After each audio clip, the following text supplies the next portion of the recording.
Welcome to Hurrdat Sports Live. Hello again, I'm Keith Jackson, and I think this game has everything.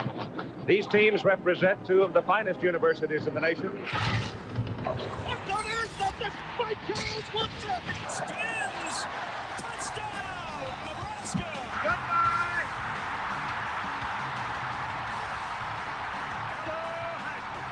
His second interception on the season.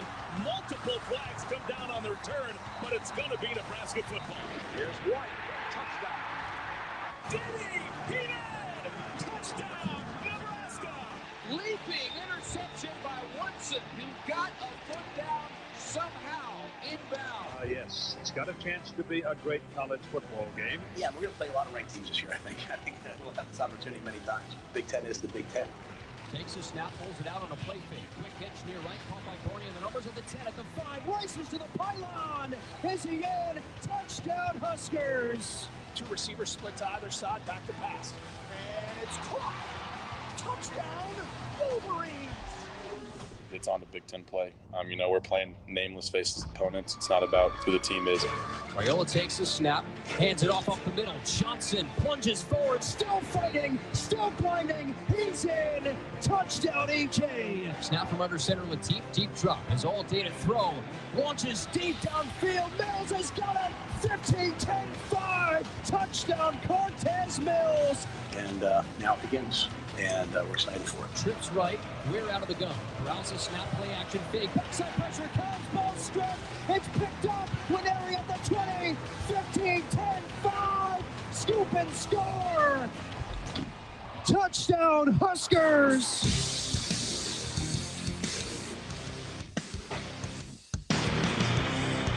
Welcome in, Hurrdat Sports Live, presented by Centris Federal Credit Union. That's DB. I'm Ravi Lulla here at Hurrdat Sports Bar and Grill. What is up, DB? That's a highlight. Is that better? Good on the open? It's better. We don't need to start the show over.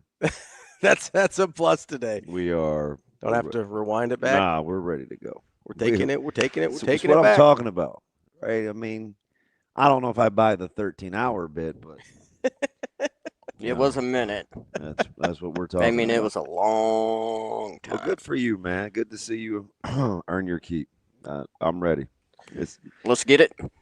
Time to GO. It's game day. It's game week. It's time to go. Down to almost within 24 hours. We're right there. The body clock can start to time the mechanism. You're 12 hours out from game time. Yeah, we're ready to go, man. Right at it. We haven't been on the road in a couple of weeks. Looking forward to it. I need to call their athletic director. See if we can trade. I need a parking spot for the $10 they owe me. I was going to say, you need to finagle a parking situation. Nah, he sent out their Morrow is legit. They're on it. They're going to be busy. Yeah. So they sent out some stuff earlier in the week about how to navigate. Do they have another thing going on? Yeah. Oof. Yeah. That's rough out there. I know, man. So I was going to try to make a joke out of it. I don't know. See if he's got a sense of humor this morning. You think Coach Rhule's got a sense of humor this morning? Let me tell you, I will go with. So what kind of mood do you think Coach Rhule is about 30 hours out? I think he's in a good spot. Good. I think he's in a good spot. I mean, it's interesting. All these kind of these underlying baby narratives out there, right? It's I love a baby narrative. The magnitude of the game, what happens with a win or loss. We heard somebody, it was probably Action Jackson or somebody had the clip of, Brunt said about the bandwagon, and immediately a couple guys on Twitter, well, let's hold off on the band. I mean, so there's like lots, right? So much puckering, man. So much puckering. That's not even really. So whatever. No, you can ride it. I mean, it is. But it is.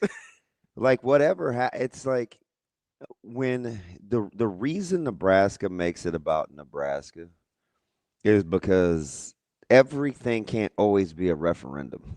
Yep. Right. It just one way or another. You haven't arrived, and you're not a failure either way. Right. You continue to see what your own standard is. We talked about, Coach Rhule and I were just talking about this, a clip. And, I think he either knows the vibe or kind of why I said what I said. Mhm. And I said, at the end of the day, when it's about anything other than yourself, Yeah. like your standard, the target changes too much. Sure. Yeah. It's too hard. Like you can't get it all. Mhm. So at the end of the day, that's what you've got to make it about. I told Ave, I said, she asked this question about, making the guys proud or whatever, and the 95 guys, and it's not really the thing about it is at the end of when it's all said and done, nobody talks about Miami, nobody talks about Florida, nobody talks about any of the other teams. Mhm. When you're establishing your own benchmark, they all talk about the University of Nebraska, right? Miami was loaded. Yeah. Florida was loaded, and nobody brings up those teams' rosters. Mm. Well, they may, Sapp and Lewis obviously come to mind, but it's always about Nebraska. What Nebraska did, Corey Schlessinger's this, or T. Fraze that, or Nebraska this, or Tom Osborne this. That's what you're after. Yeah. It is. You don't want this game to be about Michigan. You want the game to be about Nebraska. Mm-hmm. So why subscribe to anything else? Why the nameless, faceless opponent isn't an eye roll. Shoot, Miami just said the same thing about Florida. Yeah. Almost verbatim with Baines. Yeah. And I'm like, that's how elite level competitors think. It's not selfish where you're so self-absorbed you lack self-awareness. It's you're self-aware enough to know that you can't be operating off everybody's EKG, right? Yeah. It's your own. And at the end of the day, that's what tomorrow is going to be about.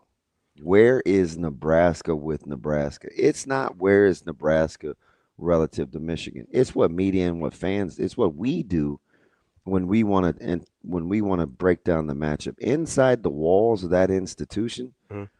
If they're operating at a high octane emotional level, they know and they believe it is about them. That's it. It's how they operate. What Michigan does is what they do. Mm-hmm. You've prepped for that. You need to control you. Yeah. That's what they need to do. And then they'll see if that's good enough. And if it isn't, you get back in the lab and you see what else do we have to do in order to get to the standard that we set. And if you do get it done, you're on to the next. Mm-hmm. It isn't like these grand sweeping indictments or referendums either way. It's just not how it works. It's what we do. Right. Because I mean, it's I guess we need something to talk about, but that's not how you want those guys thinking. Believe me, that's not how you want them thinking. No, I want them thinking like you said yesterday, where he goes, I believe every game the University of Nebraska plays in is a big game because we're in it. It's how you, like, that's not lip service. Yeah. I mean, I love that. That is not that. If we just imagine if you allow yourself to actually manifest that. Yeah. Yeah, I mean, if you can, Nebraska Pacific wasn't about Pacific, right? Yeah, still Pacific though. Yeah, Nebraska Colorado State wasn't about Colorado State. Yeah, Nebraska Wyoming. It was Nebraska 2 versus 3. Was Nebraska Colorado about Colorado? No. At some point, it's just not gonna be. I do think that, like, I love that that's the way the program seems to be operating, right? That's a huge positive. It's how he recruits. I mean, how many guys did he send home last week that didn't play in that game for a total of about 12 minutes of being late? Yeah. It's Houston Christian. Like, the standard is the standard. Yeah. The real, I think, the part that I think is encouraging is I believe he would have done that this week too. 100%. That's the important part. Yeah, is that it's not he didn't do it because it was Houston Christian. No, it's about Nebraska. Yeah. Right? What did he tell us on the phone the other day about the emotions? Everybody has them versus behaviors, versus what's the standard. Yeah. Right. The separator, that basically is like man from animal, right? The ability to be rational. Well, he said, critical thinking, right? It's like he said everybody's going to have emotions. Can't always control that. You can control your behavior. 100%. Right. I do. 100%. That is so, it resonates so strong. Like just like in the minute on a personal level, it's incredible, right? That's how it's got to be. Mm-hmm. Otherwise, it's just, hey, whatever's happening, that's the way I'm blowing. However whatever's going on around me, that's going to dictate my behavior. And it just can't. And I do believe that applies to the fan base as well, although in a different way, right? It's not going to look the same way as it does for the team as it does for the fan base. I will defend the fan base for a second here. Not that we're doing it, not that we're indicting them or anything. I think sometimes it feels, as a fan, like you have less you can control. Mm-hmm. So sometimes it feels easier to be emotional, right? Now you can still control your behavior about your emotions, right? But I think sometimes we don't understand, hey, we're feeling emotional about what's happening in the game here, and I can't change what's happening in the game, so I'm okay to be emotional. It's like, no, you can still control your behavior. But I do understand that conflict. That's no less consistent than I've always, I mean, it's just kind of my personality, right? Or I would tell you, stop letting fans off the hook, or stop letting the voters off the hook. I don't trust them. I'm like, at some point, I get like, you're not responsible for that, So, we're 3 years into this, and it's still the same message for me, right? Like because I just think that's the only way that you're going to function at a healthy level. Sure. If you want to maximize what you're stop letting people off. Well, that's just how such and such. I mean, so why is that okay? Yeah, that's why so many fan bases are so toxic. Around the country. So why is that okay? Yeah. So and it's, I don't know. I like. That's why I said, well, it's a lot of things. If they continue to recruit and evaluate the way that they're recruiting and evaluating, I said, you know what? They don't have to change it whether they win or lose. There's consistency in the message. Yeah. How they handle NIL, they don't have to change it. There's consistency in the message, because so far it hasn't. Their standard is the standard. He's not wait. Would it be any better, you guys? I'm curious about this. I'm dead serious. Would it be better if he waited to talk to Portnoy or Will or McAfee? Would it be better if he waited till they won? Would you be like, oh, that's cool now? At first. Then you know what we would do, though? In general, what we would do? He's letting the winning go to his head. Or why'd you wait till you were on, Yeah.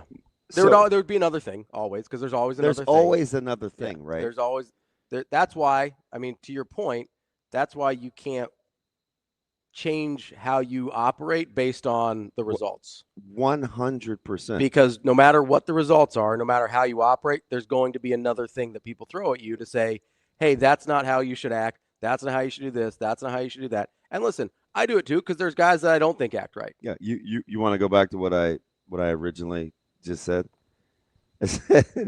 If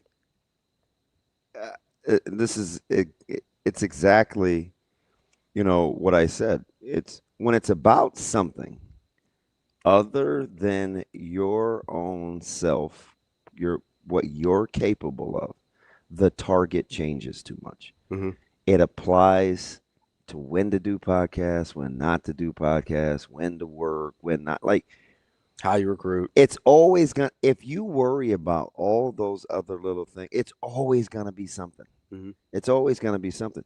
And we wouldn't be any happier if we waited to quote unquote win, because then it would be, the whole front runner mentality, or so why should he care? Like, I always say this, like, what are you doing in the meantime to put your program in the best position possible while you're waiting to win? Mm-hmm. Do you just sit idle?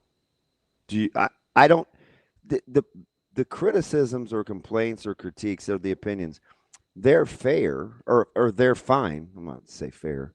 They're fine, But what are the alternatives? Yeah, what are your other Like, options? what are the other options to let other people sit on studio sets and promote their program, or to wait until, like, do you know, for a competitor, there's nothing worse than standing and waiting your turn. When is your turn going to be? When you take it. When you take it. I mean, you're talking about this in practice reps, right? So that's what I always want to say to people. It's your turn when you take it. It's like when's a good time? When's a good time to take your shot? When's a good time to swing? Like, does it have to be ideal? Are there some particular set of standards? Is there a criteria out there where you're like, all right, man, here, free world, here I come.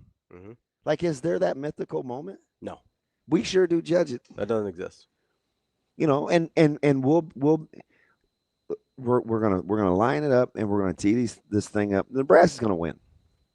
Like, I feel like Nebraska's gonna win, and my opinion is not going to change on what I think this team is or isn't.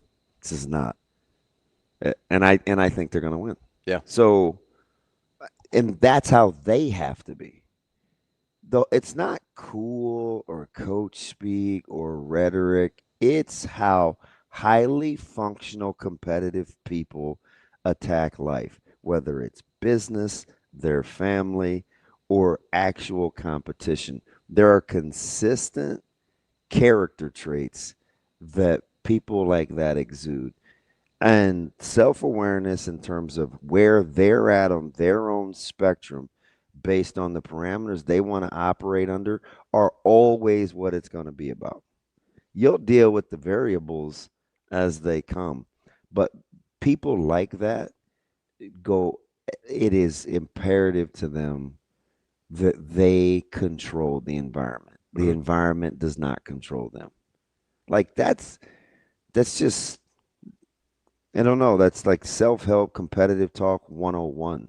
When you become, I said it the other day, when you start succumbing to what everybody else thinks and what everybody else is doing, and like, there's just no victory in victimhood. It's just not over time, right? So hang in there. I also think there's, like, if you operate like that and you happen to succeed, because we've seen that does happen sometimes, right? I think A, that's when you see things that aren't sustainable. And B, that's where you get people that feel like imposter syndrome. Oh, I was going to say, do you feel like those people really have joy? No. Instead of feeling the joy in the work they've put in to get to where they are, they feel imposter syndrome because they know they didn't do the work to get there, right? Now, some people get imposter syndrome for different reasons, but, like, it's really hard to be joyful when you haven't put the work in to achieve the thing that you desire, right? Tim puts in a nice comment. He says, waiting until we win is a loser mentality. Act like you've been there before, but take nothing for granted. It's just never really made sense to me.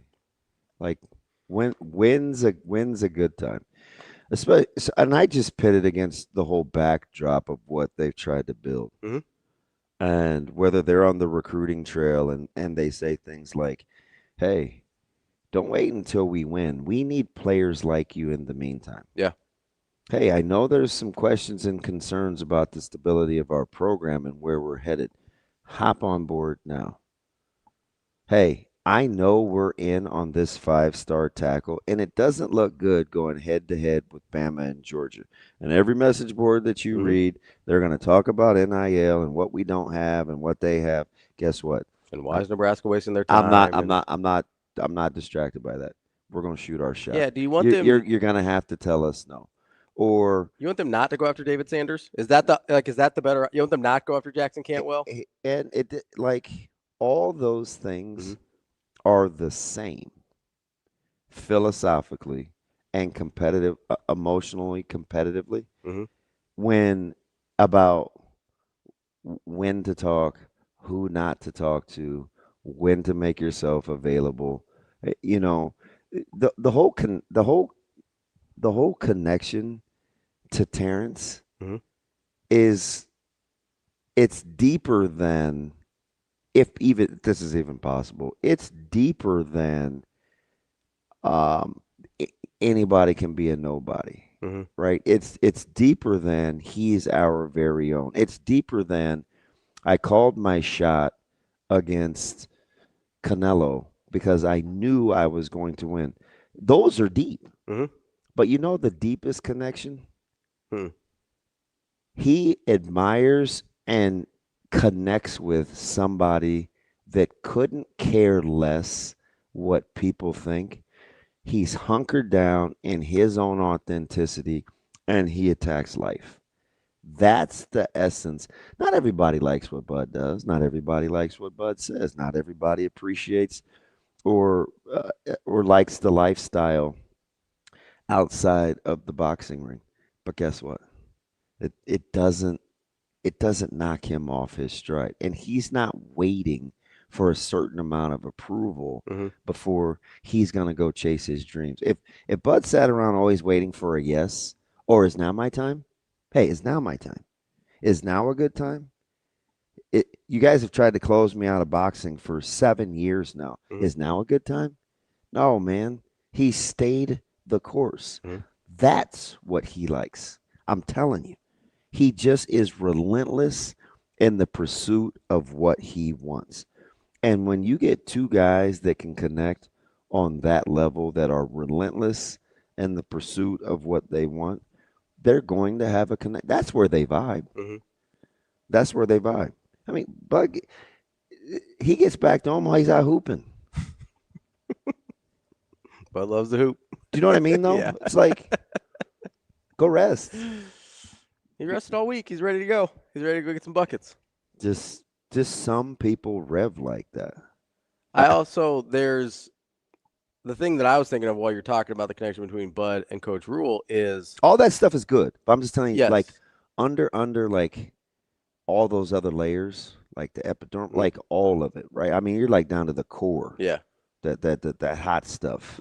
Magma. You're right. That's where you're at, where they connect. I just fiercely committed to the pursuit of excellence. And when you think about even at the cost of their own security sometimes. Oh yeah. Right. See, that's the part. That's the part that's hard. Well, I mean, everybody wants to be great until they see the invoice. Yeah.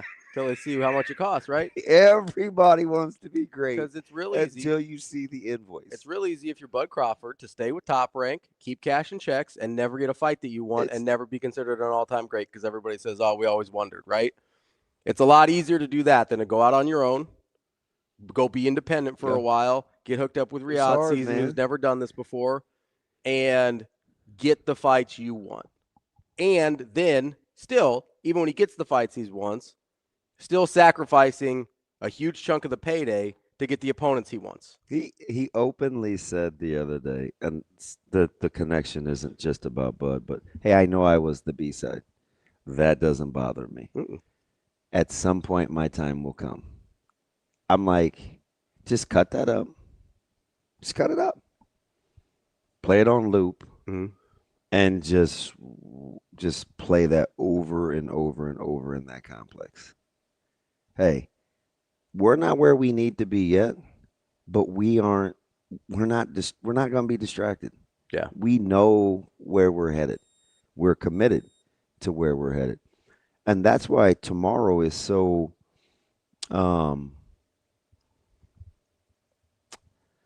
I almost want to say symbolic, but it's not, because you got to line up and play some damn ball. Right? But what it is just, it's another frame of reference. It's another data point for Nebraska to find out where they're at. It'll mean a whole lot of other different things to other people, win or loss. But for Nebraska, it's another data point to see where they're at. And they'll do with it what they will. I know just elite level preparation this week. Yeah. But no, it is. It's elite level preparation. Now, we'll see if it's good enough. I believe it will be. But elite level preparation. I know it's about Nebraska. I do sometimes like to contrast that to what it seems like is going on in other programs, more than Oh, it's fine. I mean, you don't have to couch it. I get it. I Like- mean, there is real life. right. Like, because there's, you don't operate in a vacuum, right? Correct. And so that's the reason. I mean, it was the same thing with Bud and Canelo, right? What did I say in the group chat? I was like, you're going to have a hard time convincing me that A, this means more to Canelo than it means to Bud. And B, if that's the case, that Bud's losing this fight. Right? Yeah. Like, you're going to have a hard time convincing me of that. You're going to have a hard time convincing me that a true freshman quarterback and an interim head coach are going to have that place locked down the way Nebraska does. You're going to have a hard time convincing me of that. Maybe it's true, but I'm going to have a hard time believing it until they go out and prove it, right? I'm going to have a hard time believing that when these other programs are going out, and that's part of the reason when we talk about NIL and we talk about kids making decisions about dollar figures instead of what's best for them, right? And it's not like Nebraska's not trying to pay people, right? That's not the point. But, we talked about this with Marty Brown over the summer, right? Where you're going, hey, this is a decision this kid's got to make. Somebody's going to make the highest offer. Somebody else might have the best opportunity. Somebody else might be the best situation for you, right? Like, and I don't know which ones of those were. Like, it kept going back and forth with Cal and Miami and whoever, Nebraska, whoever, right? But you sit here and you go, okay, if you're somebody that's looking at a Bud Crawford situation, you go, hey, maybe I don't chase the dollar. Maybe the dollar isn't the best long-term play for me. Maybe there's a better situation when you're talking about all of this NIL this and NIL that. I'm not going. He wasn't going to compromise himself. Right. Coach Rhule's not going to compromise himself, and he understands the value that Nebraska brings to the table. That's why I love when he's on Pat McAfee and then he's on Netflix with Bud Crawford and then he's got Will Compton on there and he's got like this dude. I told you day one, man. The only reason I was in from he genuinely loves Nebraska. Mm-hmm. He holds it in this, like, he loves. Did you not hear him when he said, like, we're backstage and they're repping the end? Mm-hmm. Like, they got on all Nebraska gear. Like, I have to be in that picture. Yeah. Go Big Red. He's not saying that because, it's about me. How are you going to have all that without me? No, he's saying, I love that so much. It's on this stage. Mm-hmm. I want to be a part of that. Yeah, it's like if anybody's repping Nebraska as hard as I do, I want to be a part of that. And that's a great example because that's him, and that's what I mean when I say there are so many times I bet, like, if we just sat him down and we talked about, like, the struggles, the perks, at the end of the day, the way that he always recalibrates, it doesn't have anything to do with money. It doesn't have anything to do with it's this place. He likes it here. It's this place. Mm-hmm. It's what he thinks this place is capable of. It's why I can't even, like, put it into. I can say this because I've said it before. You want them handling NIL the way that they do. Mm-hmm. You want his fiscal savvy. You want him to sit down at the negotiating table when it comes to the transfer portal the way that he does. I joke and I say he's cheap. Now, he is cheap, but he's not going to allow you to outvalue or outleverage the principles of what Nebraska is. He's just not. Mm-hmm. I don't care who you are. I don't care if it's Spindler, if it's Pritchett, if it's Marty. Like, at one point, there was a number thrown out, and he's like, look, man, what am I doing? I have to be able to live with myself. I'm not doing this anymore. Mm-hmm. Like, what am I doing? Well, cool. I understand. Yeah. You know there's going to be some pushback. Of course, always is. But he wasn't going to compromise. Mm-hmm. He's like, come on, man. This, what are we doing? I was like, I get it, man. Yeah. I get it. Like, there's not going to be any bidding wars around here. Let's ride. There's the like, I like stuff like that. Yeah. Well, it's because it's conviction. It's just, I mean, I don't know.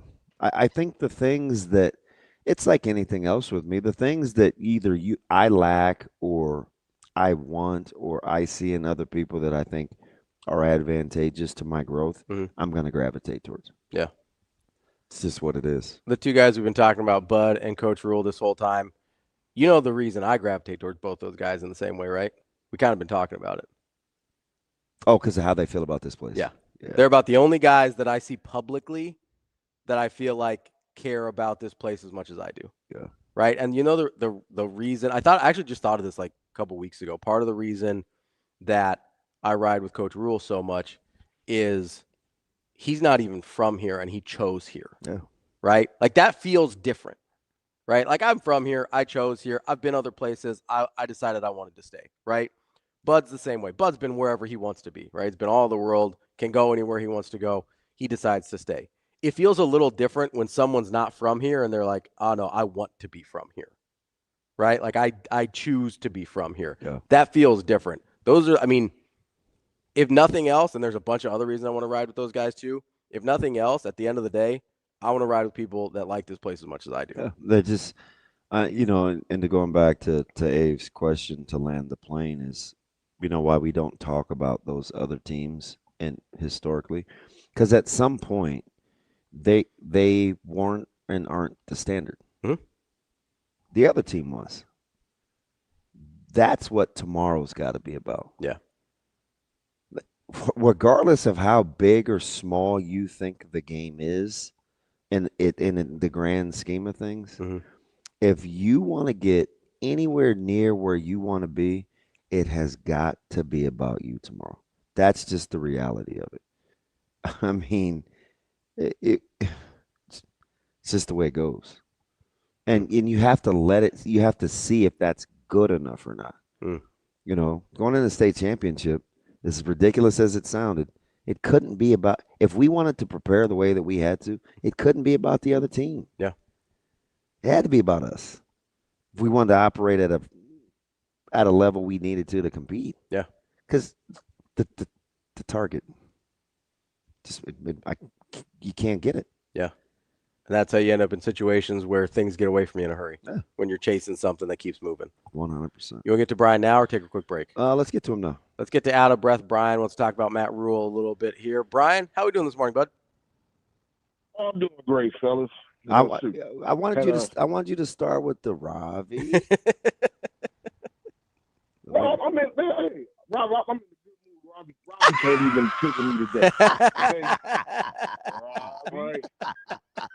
I mean, talking about Matt Rhule and stuff, and thinking about how he's helping, you know, influence my life. I think he's affecting high school football like it was, you know, when we were younger. And speaking of high school football, I'm glad that they made that change. Oh, the schedule change? The no divisions. Yeah. I don't like sitting in the stands watching kids getting blown out. Yeah. So are they going to like group the teams that have more success so that they face each other more during the year, or you know how that's going to work out? I know that they're going to like a point system. Yeah, I think the big thing is on your, you know, coaches fill out the sheets of opponents that they want to play that weren't in the district, the 2-year rotation. Yeah.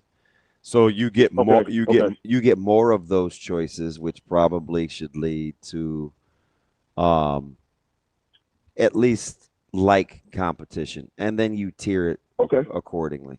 So it's not I mean, people want it fixed overnight, but the problem didn't happen overnight either, right? Yeah. And I always tell people, and you get this because you guys were on the giving end of that shutout last night, right? Oh yeah. And I still feel sorry for them because they doesn't look like they have enough people for the team. And I like their head coach too. Like I like him a ton. But anyway, so I think that, you know, the hard part about it is, and what people don't understand about the NSAA and actually how public education works is, as long as you have tax-based revenue and districts are blotted accordingly, you cannot. Your lessons on this. Listen, you can't tell people where they can't go to school. Now, if your district is closed, and you can do with it what you want, because people have to be able to afford to live in those neighborhoods to get the luxuries of what they think those schools represent. But as long as tax-based revenue is part of public education, you're going to have a hard time restricting movement. Because what's the difference if I want to go to if I want to be in the baccalaureate program or the STEM program, or I want the foreign language, or I want the dual language deal that they have at Berg, versus if I want to go play volleyball. I just don't think we want to get into. I don't think anybody wants to get in the business of litigating that, because you're not gonna win. My child does benefit from that. My child benefits from the dual enrollment program. Just sign them up for it. UNO, that's a great opportunity. So I understand that it's more about opportunity, but I will say that I think you guys talking about Matt Rhule and Bud, in my mind, kind of corresponds with what's going on in the state and even high school football. I think they're positives for the state, especially Matt Rhule. I'm so comfortable with him as head coach because I have felt since the beginning of last year that he has bought into wanting to be here at Nebraska, is not looking at it as a stepping stone, trying to get out of here when the first plane comes through. And I do think you're right, though. And I think the high school, I think they feel that. We're getting ready to talk to Coach Martin. I mean, I think he can go to – I mean, they'll roll out the red carpet for Coach Martin, and it's not because, he's got umpteen state titles or guys down there. It's Coach Rhule has a reverence for high school coaches, right? His dad was a high school coach. He was a high school coach. Like, he understands the importance. I think there's definitely an authentic connection. Yeah, and what you guys were saying earlier, him and Bud, I'm glad that they live unapologetically, because a lot of us don't learn to live that way until we get older. Stop worrying about people pointing their finger at you. Yeah. What Bo really said is the truth. Point that thumb at yourself a lot more. Okay?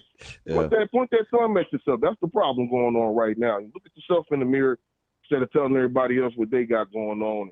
That's how I like people like him. Or you're behaving because of how they're at, or how somebody's acting. Oh, okay, pretty. There's no sustainability in that. That is true. But fellas, I want to say I think we're gonna get that win tomorrow. We'll enjoy this game, and you fellas have a nice week. I appreciate it, B. Have a good one, Brian. My pleasure. Good stuff there from Out of Breath, Brian. There's the definite connection.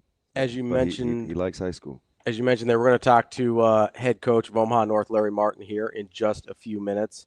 He'll be joining us as they've got another big one. They've got Kearney today, right? Yeah, on the road again. Another big one for Coach Martin and squad. Seems like they just play big game after big game after coming off their win last week against Central. Tim VERGHESE from Inside Nebraska coming up at 8. At 9 o'clock, Mike Sautter. We'll talk a little bit more high school with Mike at 9, and then, of course, at 9:45, we've got our guy, Matt Vrzal. And at 9:30, before that, we'll get to bet on it, maybe make you a little money this week. See what happens. See what we can do. That's DB. I'm Ravi Lulla. More Hurrdat Sports Live coming up next.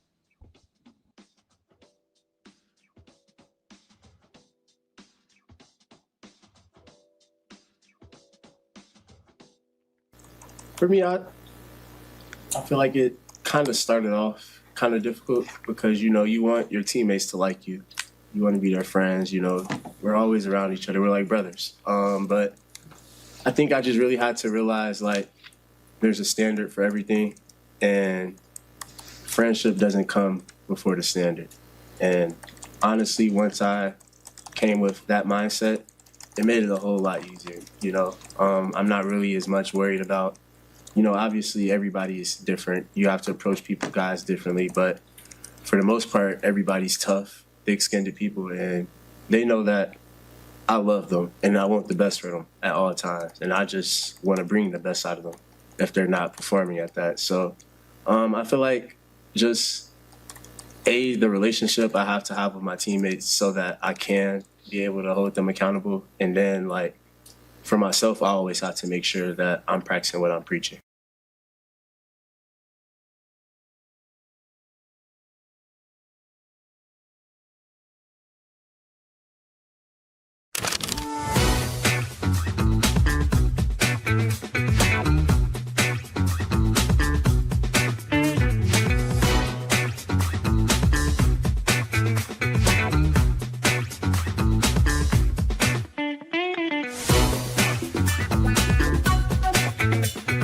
We definitely are a very tight group. I think that's one of our best attributes, just how close we are and how well we work together as a unit.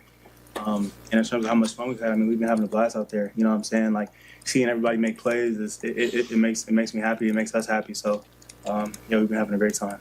Right. At the end of the day, I'm a football player. You know what I'm saying? Like, I think one of the good things about our team is that we emphasize being able to play in any position, and starring in your role. So, when I was told, we want to do this week, that was what I was going to do. And it was an exciting new challenge for me. So, it was good for me to be able to get in a new spot and just, have fun and figure it out. So I enjoyed it.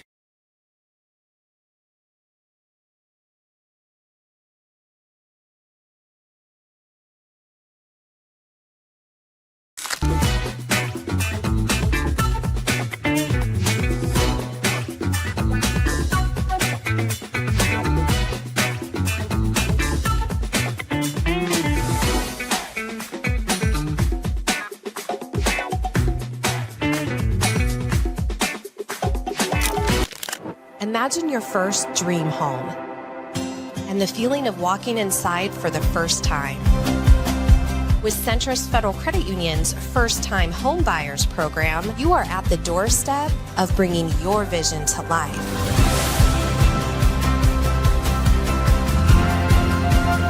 Welcome home. From your neighborhood mortgage experts, Centrist Federal Credit Union. We are where you are.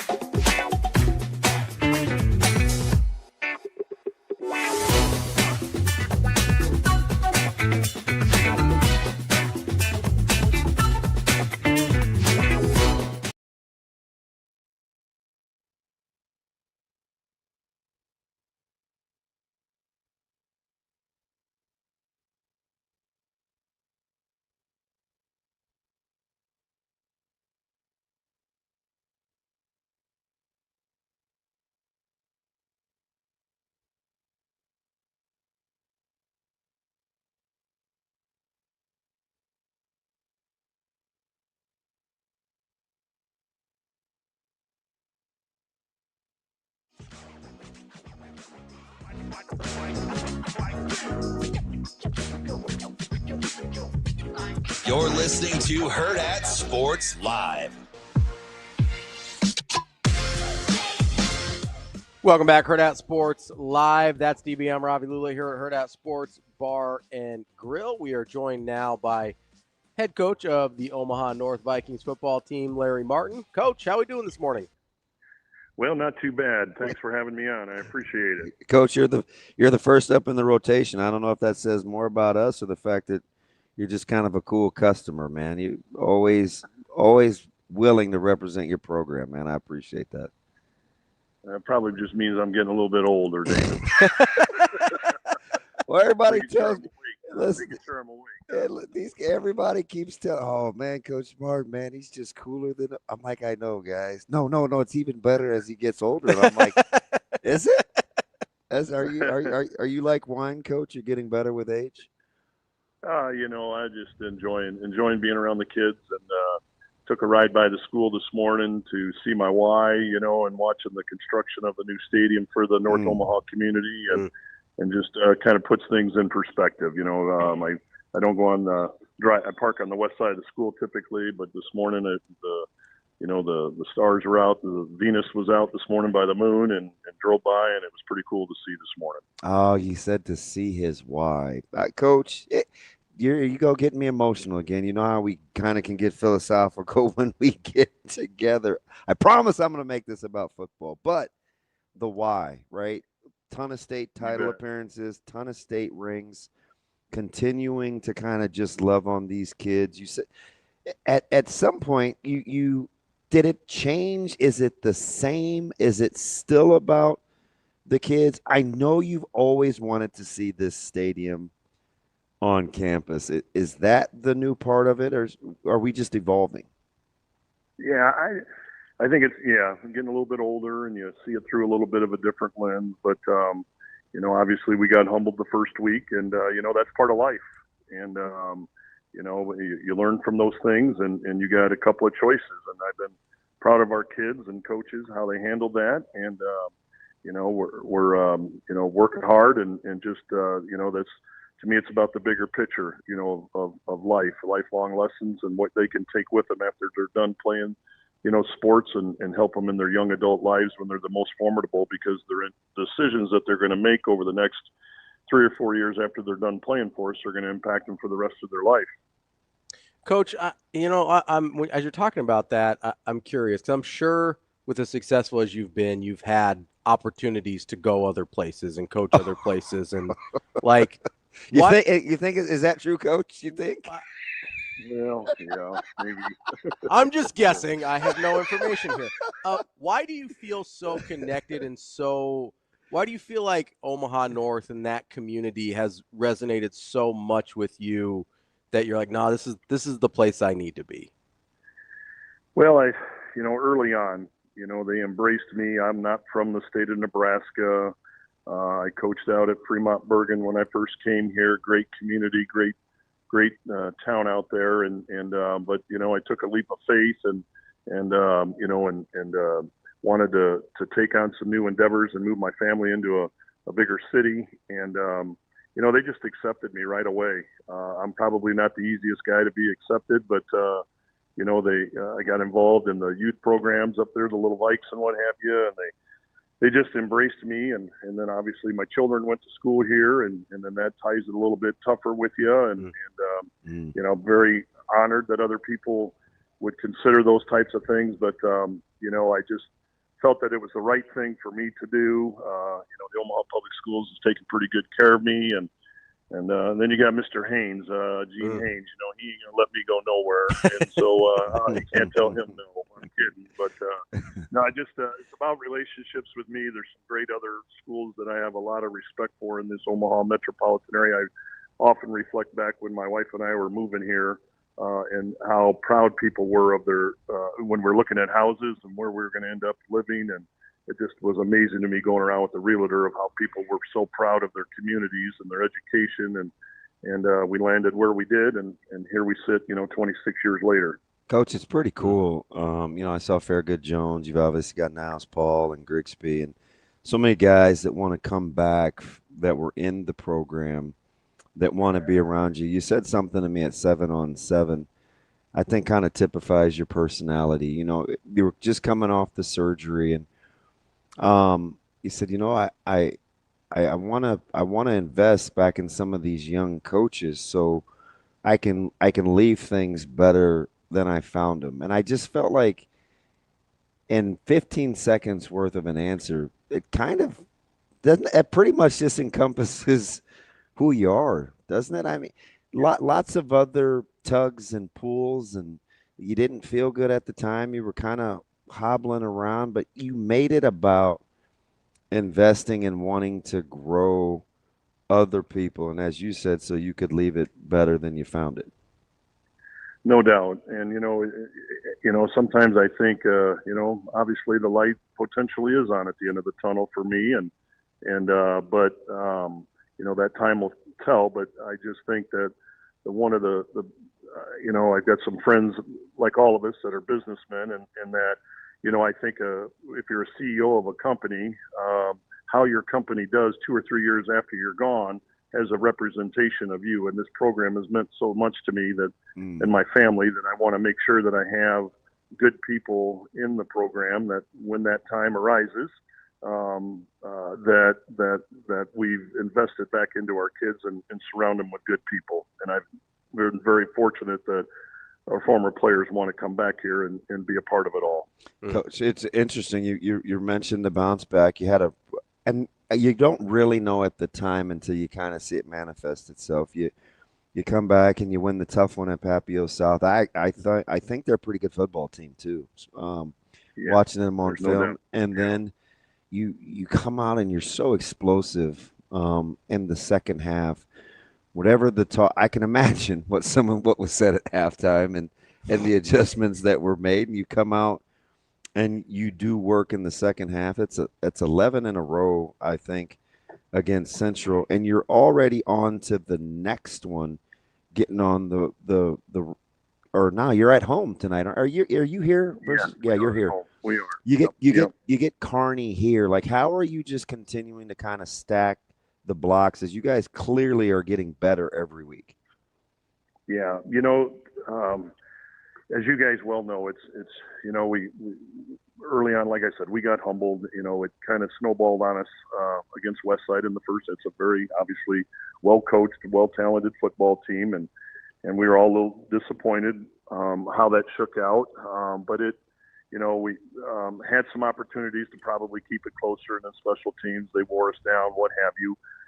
But just going back to work on that Monday and figuring out what we got to do, and I'm blessed that I have good coaches that believe in the process of what we do, and like I said, you play good teams early on, it's going to help you, and it can make for some long days and long Saturdays and stuff like that early in the year. But if you just go out and play some teams that maybe you win, but you don't find out who you are.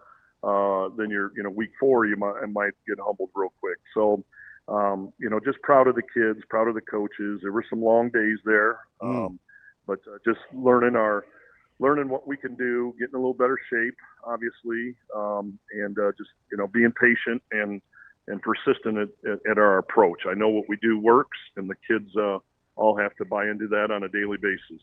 Coach, you're in a unique position because you're held in such high regard. Obviously, you always have good relationships with colleges, regardless of level, from Power 4 to NAIA. There's a ton of respect and reverence for Coach Martin. You've watched this recruiting thing play out for years, going back to guys like Bates and Niles, and you've seen a ton.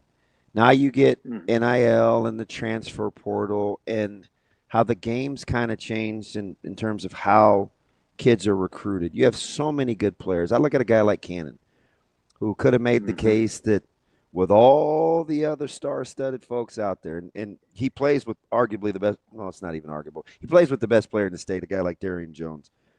Cannon is, but he's 160 pounds.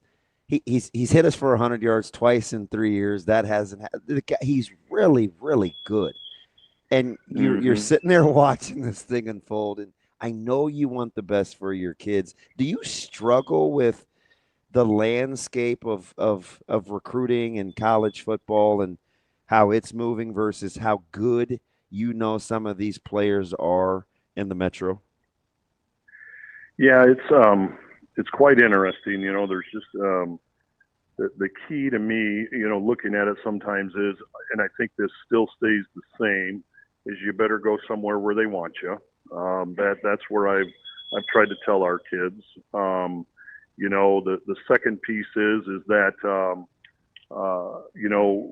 you can go up. So if you go to I hate to say that, but if you go to such and such school and things like that, it's like Division II, you see kids. I mean, DeAndre Harper leaves a Division II school and goes down to KU. So yeah, to me, it's you better go somewhere where where they want you, because they're going to take care of you and they've got the resources for that. So that part of it hasn't really changed for me. But then I also tell them to trust their heart with the relationships, in the kids, and that's where I was proud of Darian, and everything's going to work out for Jerron and those guys, because they're great kids with great family support, and they're going to go somewhere to be what I get worried sometimes is that we often refer to them as student athletes, and sometimes I think the athlete part is getting put in front of the student part, and that's where I just worry about the kids and making sure that academically they're employable once they're done with college, and making sure that they're in a good situation there, because at some point in time the cleats do go up. Yeah, is it like that's where your relationships with those kiddos matters, right? I mean, you look at McIntyre Daly. I mean, he's pretty sweet, right? I mean, but at the end of the day, guys look and they see 6'3" or whatever he is, 230, and I'm like, listen, this guy's is as good as anybody we've played against, or the same with Like, you've just seen Max Clark, right? You've just seen so many of these really good players, and I just imagine you got to have these conversations with guys where you're loving on them, like, just keep trying to invest because they're really good players, and I'm not just saying that. No doubt, and they really are, and they're great kids, and they understand, and with having Donovan and Tyson down at Nebraska, and I'm sure Kayla brings those conversations back. I want our student athlete, everybody says, oh yeah, I want to go on to college and play football, but do they really? Do they understand that Caleb wakes up at 6 o'clock in the morning and doesn't probably get back to home until such and such time, and then his sleep is monitored of how long he's sleeping, and they're I was talking to Tyson. I mean, these are it's tough. These young men are being accounted for, and so I think that's important for them. So I think everybody gets caught up in the NLI money, not the athletes, but the people looking at this, but they don't understand the regimen of 7 days a week that these young men are willing to put forth for the college and the state that they're playing for. Coach, before we let you go here, obviously had the big win against Central last week. Got Kearney coming to your place this week. You talk about kind of the process and how you go about things. I'm sure it's really easy to get up for guys like Cannon and Clark and Jones when they've got some of their counterparts that are really highly touted in this recruiting process like we talked about. How do you keep them just as focused and just as in process when maybe there aren't the headliner names on the other side, even though you've got a really good football team coming to play you? As big as keeping them grounded, with social media and everything, I don't. Yeah. Damon knows this as well as I do. I'm blue collar, and I'm not putting up with no BS. We're going to work hard Monday, Friday, and I don't care how many times they see their self on Twitter and everything. We got to be able to earn that, right? And Brandon Cool out at he's a gem. At Kearney is coming in. He's one of a kind, and he's a dang good football coach, and he's going to bring an angry football team in here just like he did last year, and he's going to. It's going to be a tough challenge for us tonight, and we're excited about it. And we've had a pretty good week, but tonight's. I just said, I know last week was a big, neighborhood game and stuff, but we can't let Central beat us this week just because we won that game. Doesn't mean that we don't prepare and get ready for our next opponent. Coach, wishing you the best, bud. I'll talk to you soon. Yep, look forward to it. Thanks for having me, and keep that lightning out of here tonight. I'll try, man. I'll do my best non-rain dance, but I can't move, so we'll figure it out. Yeah, the game goes past 10 o'clock. It'll be my bedtime. So thank you for having me. All right, Coach. That is Coach Larry Martin. That's Coach Larry Martin from Omaha North. They've got Kearney tonight. You need to go check out McIntyre Daily. Yeah. 44, yes. Yeah, I watched them again. Who did I watch on North? Oh, you guys. I watched them against you guys. Ridiculous. Yeah. Yeah. I mean, Cannon had himself a nice day. He's nice. Good. He's good. I like Max Clark. I'm fawned over him for 2 years. I like Max Clark a lot. That's Coach Martin. We will get to Tim VERGHESE here in just a minute as we get to hour number 2. That's DB. I'm Ravi Lulla. Let's Hurrdat Sports Live. I think you're playing in the weather that we're facing. You're playing in cold games late in the year, wind games in our stadium. The ability to flip the field and all that matters. Early in the season, teams are scoring 50, 60, 70 points. As the year goes on, the games trend down. Especially as the weather becomes impacted, and so the ability to punt the ball down and make someone drive the length of the field, the ability to get a good return and flip the field, I think are important.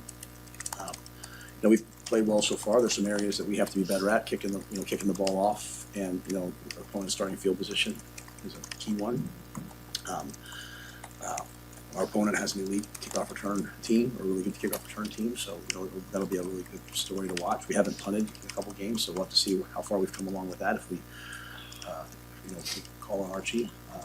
So we haven't kicked a field goal in quite some time, so I think there's some things but we've been practicing, we've been working. Those guys are doing a great job.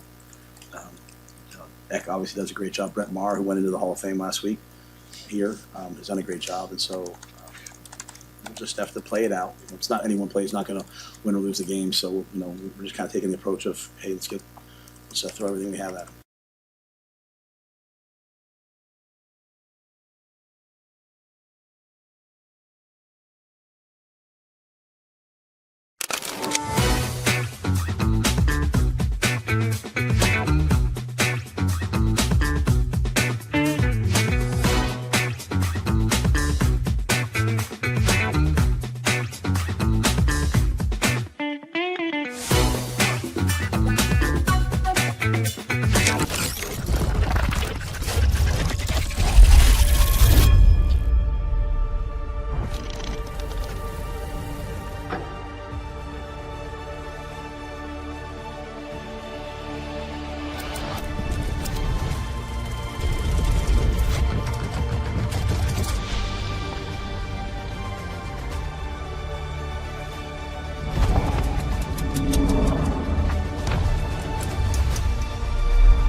Yeah, I mean, there's, it's never you learn from something and you move on from it. It always can pop up again if you don't keep attacking it. So, like the Illinois game, every time we call that play, if we do run it, I'm boom on my footwork and I'm on it. So, use those experiences to better yourself for the future. But, as far as this season, I mean, there's still things that are need to be fixed, and it's cool when things work. It's cool when it doesn't work, but our goal is to make sure that every stone is unturned preparing for this game, and that we put our hearts into it, and we give our fans and we give ourselves a shot to win this game in the fourth quarter.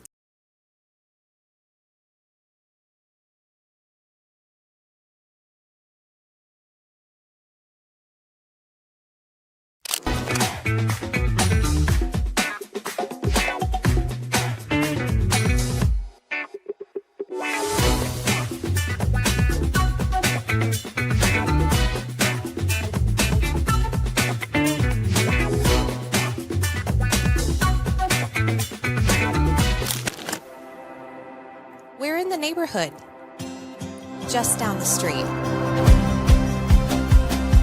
With a wide variety of home equity products to help you create a relaxing oasis. So you can kick back and relax in comfort. Centris Federal Credit Union. We are where you are. Yeah, I mean, so like we figured it out Saturday and we created a plan, and it was like, all right, cool. Like it was either I get surgery, go on a cast, or don't get surgery, go on a cast. So I was like, I might as well do it and then go on a cast. And they were like, okay, like it's gonna have to be Tuesday because Monday was the holiday, so they were like, it's gonna have to be Tuesday. And then they were like, you could practice on Tuesday, and then we go. Or they were like, you don't have to practice. So I was like, nah, like I want to practice. And then I came back the next day, practice Wednesday with it too. So I just wanted to show my teammates that, I'm gonna be out there with them because I was gonna play on Saturday still. So I just thought that was important.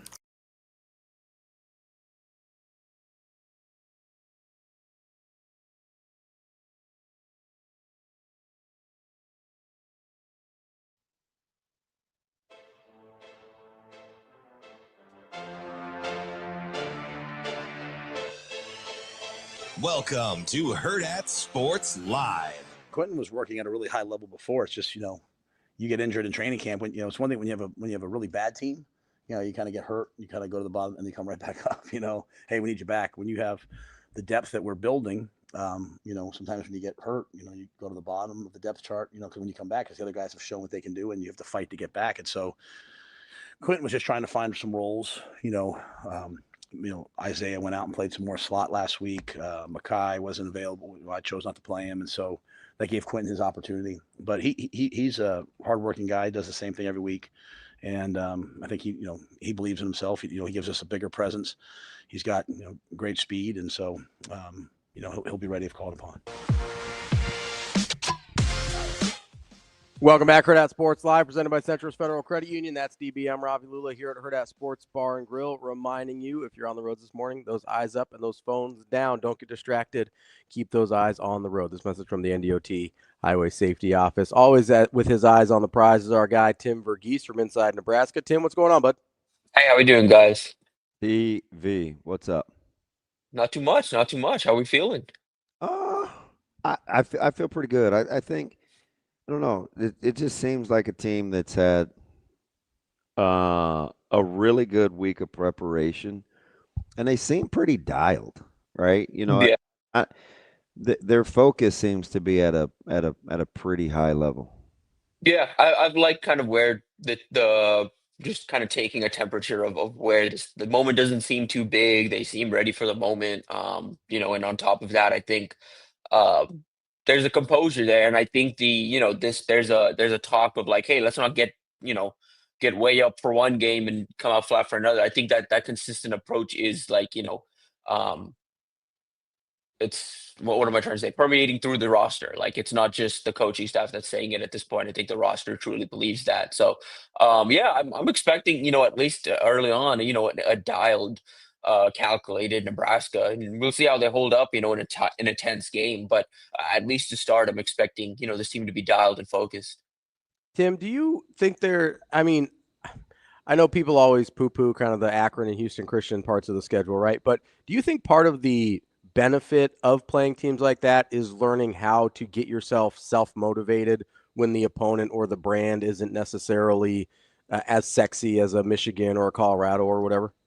Yeah, I think so. I mean, you play those two games, and it's not about the Michigan type games. It's about down the line. It's 2 weeks from now. Can you get back up for Michigan State? Can you get up for Northwestern? Can you get up, down the schedule? UCLA is going to be that's going to be you're going to have to bring your own juice the way, like, early on. We're 2 months out from that game, and maybe they turn things around and have some momentum around that time, but more likely than not, Nebraska's going to have to bring their own juice for that game. So it's not about necessarily these type of games, but it's just about learning how to win, learning how to approach each opponent. Like they talk about, nameless, faceless opponent.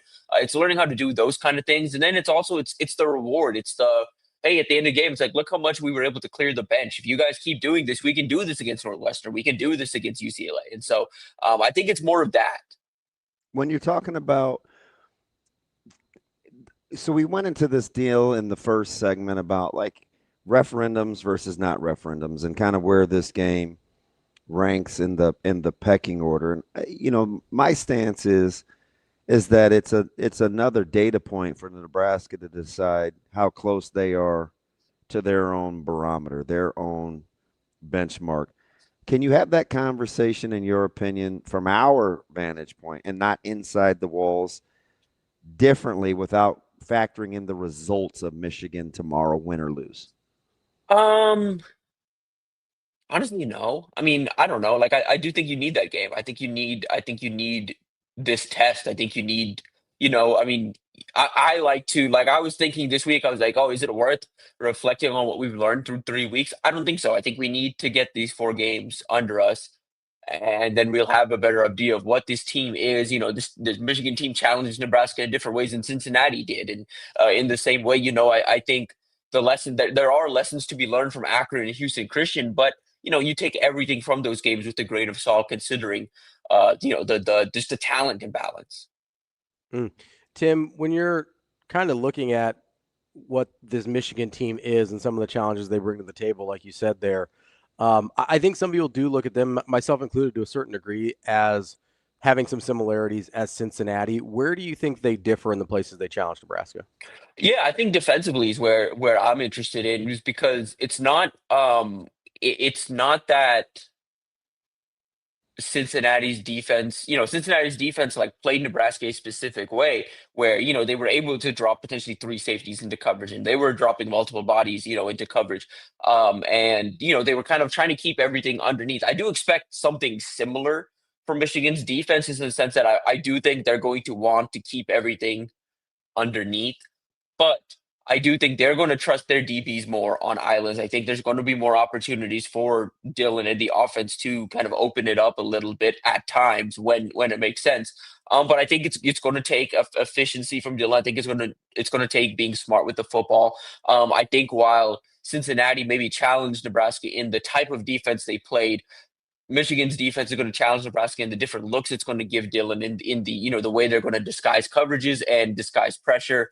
And I think defensively is where I look at the biggest differences. Offensively, I mean, the game plan, or defensively for Nebraska specifically, I think is where the game plan is. Like, I think Nebraska attacks this game similar to how they attacked Cincinnati, where, hey, like, by the second half, ideally you want to be more bottled up against, the QB run. But if you're able to kind of shut down the offense to the point where the only thing really going for them is the QB run game, you feel pretty good about where you're at come second half. So if, we're kind of talking about this, the matchup on paper, how much of this do you think is more about that 6-inch space between the earlobes than it is the actual physical matchups on the field? And if you do feel like it's more about the mental approach than the actual matchups, where's the advantage, do you think, for Nebraska? I think it is going to be mental, just because I think we know. I think it comes down to both quarterbacks. How much is Bryce grown from that Oklahoma game? Is he, where is he at in terms of playing in some of these crazy road environments? I would argue Nebraska has a chance to be up there even crazier than, Oklahoma, the environment he faced in Oklahoma. On the other side, I think with Dylan, it's I wrote it yesterday, but I think it's like, these are the type of games he came to Nebraska for. Nebraska needs him to be efficient and dialed to win this game. I think he's the guy that, you look from I think if you look at the pure depth and talent standpoint, you can make the argument Michigan has a better team, but it's the talents like Dylan Raiola and those kind of guys on the roster that are supposed to elevate Nebraska in these type of matchups. He needs to do that. And where is he at come from last year? Is he more composed? Is he going to get rattled? I think we're going to get a really good idea of where Dylan's at probably early enough in the game of like a big third down, a big critical situation. Where is he at mentally? Can he, if he makes a mistake, can he stay composed, or is he going to get rattled? Is it going to, kind of come apart when, he throws an interception or a drive falters and they fall behind the sticks? Like, I just want to see where he's at mentally. And then defensively, I think for them, just because of the style of defense they play this year, it's so much matchup oriented, and it's so much snap to snap of like, you have to win your gap this snap. You have to win there just has to be a resiliency there because, and I wrote this again yesterday, Justice Haynes at some point is going to break an explosive play. Nebraska hasn't allowed one yet this year, but just like even against Oklahoma, he had a 75-yard rush. At some point, that's going to happen. What can't happen is the rushing success rate that Cincinnati had against Nebraska, where it's they're gaining chunk yardage time. It's like, okay, you can let up an explosive play here or there. You have to be mentally resilient enough. You have to be mentally tough enough to bounce back the next drive, bounce back the next play, and keep kind of playing your gap, keep playing assignment sound football, and understand that this is going to be a battle of 60 minutes of playing assignment sound football, more likely than not. Tim, you talk about the explosive plays. As I've watched Michigan, it seems like their offense relies a lot on that and has sometimes a little bit of trouble sustaining drives in a way that we saw Nebraska do against Cincinnati, where they had to sort of more methodically get down the field. How much do you think that will have a factor in the game tomorrow? Yeah, I mean, I'm interested to see how much Nebraska can hold on to the football offensively. Like how much, we talk a lot about how much this is the breakout opportunity for Dylan. I think this is kind of a breakout opportunity for Emmett to kind of show, hey, I'm one of the best backs in the country. Like everyone's watching Justice Haynes and statistically is playing as one of the best in the country. But I think Emmett has an opportunity just because this is a tough front. He is the bell cow back. And if he's able to gain positive yards consistently and give Nebraska something on the ground, that's a huge help in keeping and allowing Nebraska to move the ball. And that's where Nebraska kind of has that opportunity to own time of possession. I've seen discussions elsewhere that Michigan has more ways to win this game. I don't think that's true, just based on what we've seen from Nebraska's offense and Michigan's offense so far this year. I think Nebraska has more weapons in space. I think Nebraska is more of a balanced offense, and I think Nebraska has shown through 3 games they can, even against worse opponents, they haven't played in Oklahoma, but they've shown they can move the ball, consistently. And that's a Dana Holgorsen thing. And so I think, in Nebraska, that's an opportunity to not necessarily steal possessions, but win time of possession and potentially, create some space between you and the opponent is, when Michigan falls flat, you play sustained drives, you play sustained offensive football and allow them to make mistakes offensively where, okay, maybe they're not consistent offensively. You stay consistent offensively, give yourself a chance, maybe steal a possession or two. I think that should be the goal for Nebraska because, like you mentioned, it's a lot of boom or bust offensively. I personally trust Nebraska's DBs in coverage against these receivers. Marlon Klein's the guy that I think this staff and me myself are stressed about the most in terms of a weapon in space. But besides that, you got to bottle up the run game. You got to play assignment sound football, and you hope offensively you're able to own time of possessions. And I think the goal overall for Nebraska this game should be to win games the way Michigan used to win games under Jim Harbaugh. It's interesting because the juxtapose, the counterpoint to that is, I think Nebraska has got to understand the difference between kind of rhythm and pace, right? They want to be in a good offensive rhythm. But one of the things I think is important is we talk about time of possession. I go back and forth on that. How important is or isn't? I think the real key for Nebraska is when are they snapping the ball on the play clock? Not from a time of possession standpoint, but because if they can play with a little bit of pace, it negates what defensive coordinators typically like to do from pressure packages because you feel like you're on your heels. If Nebraska's not playing with some sort of tempo, then you allow them to settle in with how they want to call defenses. And so there's some give and take there. The faster Nebraska's snapping the ball, the less apt Michigan is for pre-snap movements and to be exotic with some of their packages, if that makes sense. But Dylan also has those check with me's where he's going to be able to pick and choose how he wants to operate. That, in my opinion, is the real key. It's not necessarily TOP because I don't think Michigan can outscore Nebraska anyway. I think it's the efficiency in which the offense is operating to neutralize the complexity of what Michigan wants to do, if that makes sense. No, that makes a ton of sense. Like, would you expect some of the game, like we saw from Dylan last year, where it's like, okay, drive to drive, it's like, okay, the snap is there's snaps where it's with tempo, but there's others where it's just inconsistent, where he's trying to draw defenses off guard. Like, I would expect some of that personally, but is that kind of what you're expecting as well? Yeah, I like to some degree, because I just know if we're signaling in defenses and we need time, a little bit of time where we feel like we're doing the dictating for pressure packages. Maybe Wink is a little different, but I played for Dom Cape. Like, I just think guys that like pressure like to be in control of the flow of the game. So I'll be paying close attention to how Nebraska's manipulating their tempo, because if Nebraska seems to be in control and Michigan's on their heels, I think you'll catch Michigan a lot more flat foot.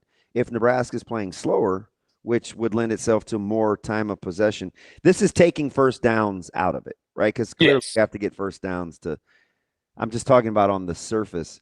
Then I think it allows Michigan to do what they do. It's a weird kind of back and forth of what we do to neutralize Michigan versus what we want to do to tell ourselves we're giving ourselves the best chance to win games. They may will it be the same thing? I don't know. Yeah, no, for sure. But I think like that factors into I think this game, again, part of what I wrote yesterday about Dylan specifically, part of this game isn't just what he's going to be able to do statistically through the air. It's his mental ownership of the game. What he's seeing at the line of scrimmage. Is he going to be able to check Nebraska into right looks? Like you mentioned, can he use tempo to his advantage and catch his team off guard where, okay, he does something, it's a dummy snap, and he points out where the pressure looks to be coming from, adjust the line or adjust the play, calls a different play. Like, can he do that? You know what I mean? Against a Wink Martindale defense. Like, there's been a lot of praise this offseason about his mental understanding and his ownership of the offense. Can he show that in a big game situation against a veteran defense where you have smart, instinctual players across the unit, from Ernest to Zeke Berry to TJ Metcalf to Jair Hill, and even up front? Like, there's smart, instinctive players on that defense that are playing the mental game as much as Dylan is. Can he win that matchup? Tim, how much do you think Nebraska is going to go out of their way to put linebackers from Michigan into coverage positions where they've struggled so far this year? So you're talking about your linebackers, some of your backs out of the backfield, maybe Mosey lining up different places. Like, how much do you think they're going to, I don't know if change their game plan is right, but put an emphasis on trying to get those guys versus linebackers, where that's probably the place Michigan's been the worst defensively this year? I thought it was interesting that, like, Rhule noted, he sees Emmett Johnson as a guy that can be a number one option in the receiving game, and how much they've used him as a weapon kind of in these empty sets, and how they've motioned him out and used Mosey as well. I'm expecting a ton of that. I'm expecting, maybe not a ton, but I think Nebraska's going to play more empty than people expect, and it's going to be with Emmett in there or Mosey in there, maybe both, and it's just going to be a lot of moving around. I think Nebraska has some of these individual matchups they believe they can win against linebackers, whether that's Emmett, whether that's Heinrich or Carter, whether that's Luke Lindenmeyer. Like, it's going to be all these different guys they could throw out there that they believe they can win. I mean, those two back sets, like I'm expecting, stuff off of that. I thought there was a lot they showed last week where, there was a couple of plays off those two back sets where I turned to Steve and I said, okay, they're going to do something off of that. Maybe next week, maybe down the line the season. But there was I believe there was like a counter RPO, not counter RPO, but there was an RPO look where they swing someone out. Like they're going to just do a lot off of those two back looks where I'm excited to see how they build that up. And I'm excited to see how they get Emmett into space and just the playmakers into space. Because I think like you said, where Michigan has struggled is those linebackers tackle. But I think it is just in general getting playmakers down in space. I think Oklahoma showed you don't need to overcomplicate it. You throw to the open receiver, and Nebraska has weapons. So trust those weapons to make plays in space because they've shown, at least Oklahoma showed you can do that against this defense. Yeah, early on this week, I was walking through and it's probably terrible podcasting unless you're watching on video, but just some things I think Nebraska can do out of those two back looks if you don't want to run the quarterback to give you some viable options with RPOs. And a lot of it is whether it's orbit motion or jet motion or front side fakes and then getting to RPOs on the backside.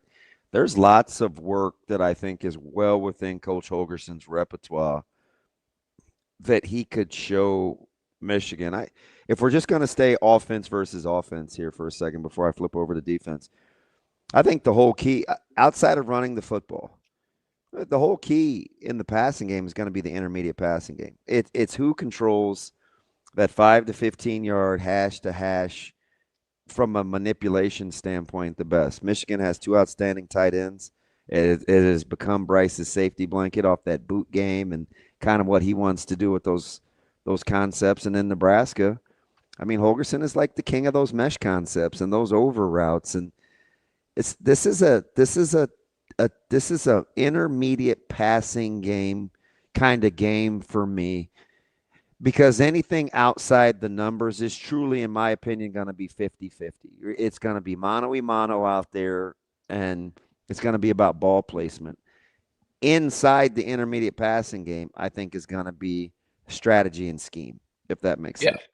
Yeah, absolutely. And I mean, and the way they get to that, I mean, like, for Nebraska, it's a lot of not static, but it is a lot of just out of shotgun and out of, it's not a lot of rollouts. But for Michigan, they get to that intermediate game off play action, off, bootlegs and things like that. And so can you stay sound when, the defense is trying to move you laterally while trying to attack you from an intermediate? Yeah, I mean, that's absolutely where it's something I'm going to be watching too. How comfortable Bryce is throwing across the middle of the field against this defense. He's gonna have to play catch there at some point tomorrow. Yeah. And I mean, that's where you look at the strengths of both of these defenses. They're very similar, but they're different. Like Michigan is versatile in the back seven, but they're normal sized, Nebraska is versatile in the back end, but they've got Deshaun back there. They've got Javen back there. You've got bigger DBs back there. Like you just have size where, that's just a lot of space. Like it's tough to fit a tight window throw in the middle of the field when Javen is there, and then atop of him it's Deshaun. Like it's tough to do that because they cover so much ground as just large human beings. Mm-hmm. Tim, let's flip over to the defensive side of the ball a little bit more here as you talk about Bryce Underwood and kind of what they're trying to do with him in the passing game. I'm curious. I keep going back and forth between, hey, Nebraska's pass defense has been really good. You want to make Bryce Underwood beat you through the air versus what does that look like in terms of loading up against the run? How do you think Nebraska is going to start out in terms of what they're emphasizing and what they want to try and take away from Michigan first? I think they're going to want to take away the run. I just think they trust these DBs. I think they trust their guys to win individual matchups. And then up front, it's going to be creative ways of stacking the box, whether that's creeping Deshaun down, whether that's getting into situations where, or packages where it's Rex out there with Deshaun because he's one of, the better sound tacklers on the roster. Like, I think it's going to be a lot of just finding ways to win the numbers battle, get guys in the box, keep justice contained. And then at the third level, I think I just kind of believe through practice this week, there's been an emphasis on tackling in space. It's not about, like I said, it's not about containing Justice Haynes and Bryce Underwood completely. You're not going to do that. No one's been able to do that this year. What you have to do is limit the explosive plays, limit the amount of times they run for over 15 yards, tackle them in open space and prevent them from picking up those first downs, moving the chains, doing those kind of things. That comes down to the second and third level. I need, I've seen more disciplined football from Vincent Shavers and Javen Wright and the linebacker crew in general, Marquise Watson, Trent. I need to see that continue. I need to see Williams and Renari stay a little more disciplined in contain and stay a little more, disciplined in his rush lane. Same goes for Deshaun McCullough and the young guys in the defense. And then on top of that, I need Deshaun Singleton to play the way he has these first 3 weeks. The staff believes he's a future NFL safety. Go earn it. Go make up for that last Michigan game because you didn't get that opportunity. And I also think as a secondary, I think Buford, Sierra, all these guys, Hartzog, Rex, when he's out there, you guys need to tackle. You guys need to tackle in space. They need to bring Justice Haynes down. If Nebraska regresses in that ability to tackle one-on-one, I think you start to see some issues. Yeah, I think defensively, Tim, which defense do you – no, I won't ask it like that. These offenses drive the ball from the 25s to the 35s quite a bit, right? Mm-hmm. The APAs are pretty high, but the finishing drive rate is just okay. Nebraska was much better in the red zone, but again, inside the 10 hasn't yielded as much success as I think they've wanted it to. How much of this game do you think comes down to finishing drive rate, and who is most ready to buck the trend of, man, we move the ball from here to here. It needs to start generating more sixes as opposed to opportunities for three. Yeah, I mean, going into it, at least on paper, I think it's Michigan, just because I think once they get closer to that red zone and against what they've seen from Michigan's front or Nebraska's front so far, I think Michigan is going to want to try and just play power, get a lot of those, heavy personnel in their run at Nebraska. Because, I mean, we can say, again, Nebraska's playing this differently, but we can say Nebraska against Cincinnati, there were times where Nebraska looked small. I do think they, discipline-wise, is improved defensively, where they are going to be sounder, against the run. We've seen improvement in that. We need to see it. But I think when you get into heavy personnel and some of those packages, I think Michigan's just going to do, again, what they've done in years past where, okay, we're going to out-physical you and we're going to dare you to out-physical us. Nebraska in years past, when they have a Nash and tie in the middle, can do that. They need to show they can do that. So at least on paper going into it, I think Michigan has like a formula to kind of winning in the red zone and kind of finishing drives. Nebraska on paper has the more versatility. Like that's what I think. Like I think when you get into the red zone and if Nebraska is able to kind of stuff up the run, I think that's where, and if we see that early on, I think that's where I'd be like, okay, well, I think Nebraska now has the advantage in the red zone because I think Nebraska can run and pass and has the dynamic weapons and the ability to kind of spread defenses around where they can find answers in the red zone. I don't think Michigan can if the run game isn't really working, just because I don't really trust a lot of those receivers to win one-on-one matchups. Does the potential for QB run game inside the red zone, one team has it, the other doesn't. I think data lends me to believe that you have to be able to run the ball from the 15-yard line in. Does the fact that Michigan has an extra component concern you at all inside the red zone? Yeah, I think so. I mean, that's where it's the run game, it's the power run. It's what they'll do off of that with Bryce potentially, and I think that worries me for sure. And but at the same time, I mean, Dylan isn't like the Bryce Underwood threat with his legs, but we've seen him run a good bit, and I think there's, especially against this, he's done a good job, I think, of trying to catch defenses on their heels and pulling it and running. There's going to be, I think he's rushed for 4 first downs this year. Yeah, I was going to say there's going to be like a sneaky first down pickup, or in the red zone, it's like, oh, he scampered for 15 and got Nebraska down to the 5, like something like that in this game where there's just a critical pickup with his legs, just because I think he's going to have the defense fooled. All right, Tim, before we get you out of here, I'd be remiss if I didn't ask you about some of the visitors coming on campus this weekend. It's obviously a big weekend, huge recruiting weekend for Nebraska. What can you tell us about it? Yeah, I'm keeping an eye on just what ends up happening at 26. A couple commits expected in town. Danny Odom back in town, Claude and Puma. It's big to get those two back in town. Nayland Scott saw Georgia take upset Clemson last week, and he's back in Nebraska this weekend. So opportunity there to kind of get those three to shut things down. Still kind of waiting and seeing what Cameron Wilson ends up doing. He told me last week he was planning to visit. Now those plans are, at least up in the air as other programs are trying to get him to not make that visit. So we'll see what happens with him, see if there's any other 26 targets that sneak into town. But in 27, everything's on the table. You've got, Trey's back in town, peer recruiting. You've got the number one player in the country in Kennedy Brown, 5-star offensive tackle back in town. The last time Nebraska had him in town was in March or early April, late March. And it was for a spring practice. It was just as he was starting to kind of see some national schools.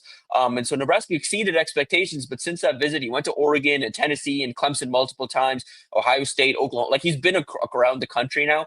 And so Nebraska has to make up some ground, and Nebraska has to kind of remind him, what they showed him the first time around, and kind of create some and look to create some like staying power is the goal with him. And then defensively, up front, there's the number 7 defensive lineman Jamar Thompson's going to be in town.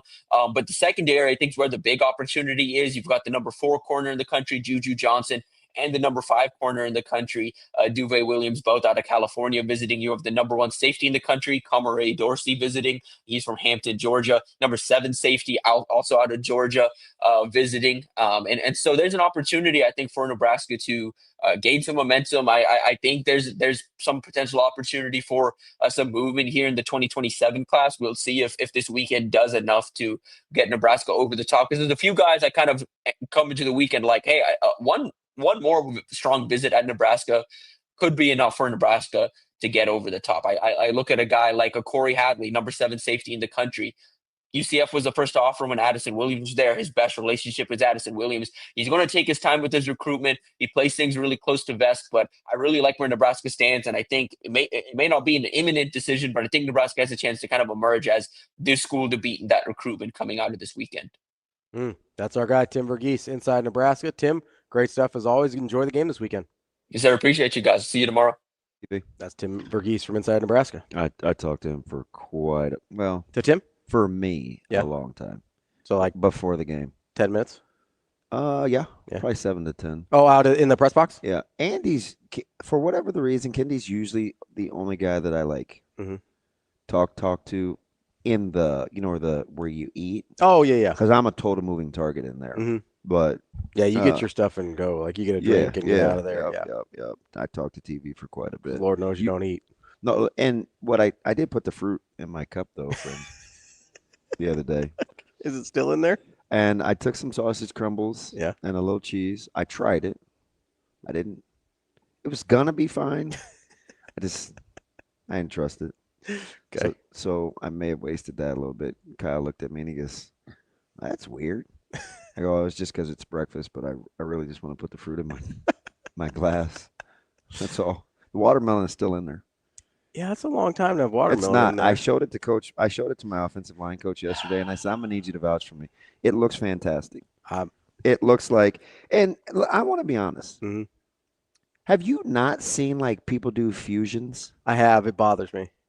It stays in there for weeks. Yeah, I don't like it. It freaks me out.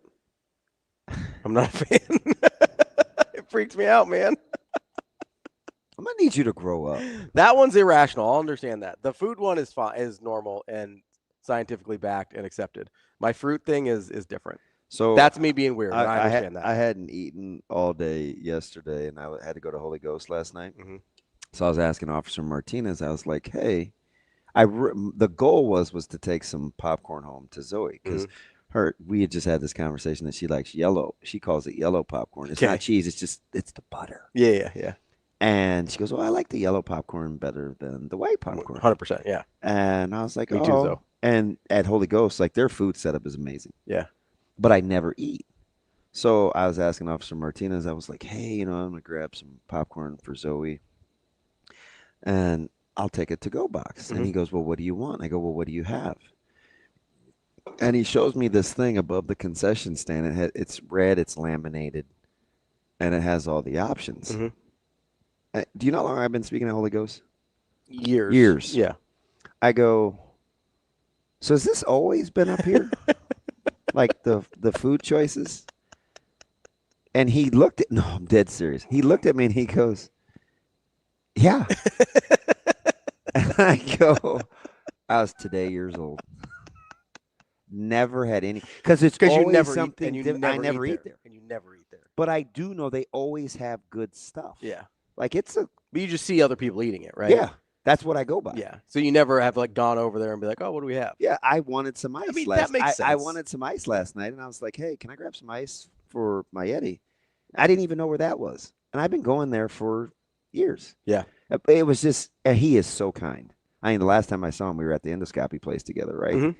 So we were just comparing and contrast. I mean, you'd recognize him. He's a Miller North guy forever. He was your SRO. Oh, yeah, I know who that is. The GOAT. Absolutely. Super GOAT. Yeah. And he looked at, he's like, yeah. It's been up there. We just put the signs up there depending on what we have. And I was like, ooh, I wonder if he's talking to me like I'm a dummy. But he's like been my guy for like he's so nice. 30 years. He's so nice. He probably was not being a jerk. No, if it was me, then I'd have been like, yeah, DB. Yeah. Let's get to it. He's not Michigan Lance this week. He's Floridian Lance. Yeah, we're not glossing him Michigan Lance on Michigan week. He's just we'll call him Flo Rida Lance. Hey, Flo Rida Lance. Good morning, man. What's up? Yo, Flo Rida Lance. How we doing? Lance. I can hear him. No, he dropped off. Come on, Shane. Yeah, he dropped off. Ain't my Come fault. on, Shane. That's a Michigan problem right there. I mean, Michigan down in Florida. It is your problem that the phone's still crackling in my ear, though. Okay, thank you.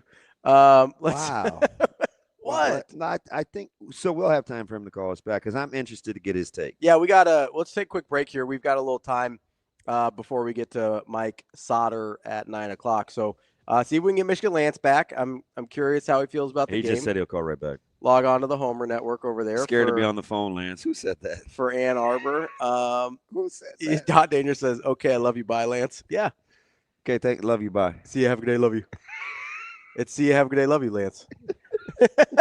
No, it's Flo Rida Lance. Let's take a quick break before we get to Lance here because otherwise Austin's going to yell at me. Hot Michigan takes. And I got to remind you, Austin has bigger fish to fry than worrying about our breaks today.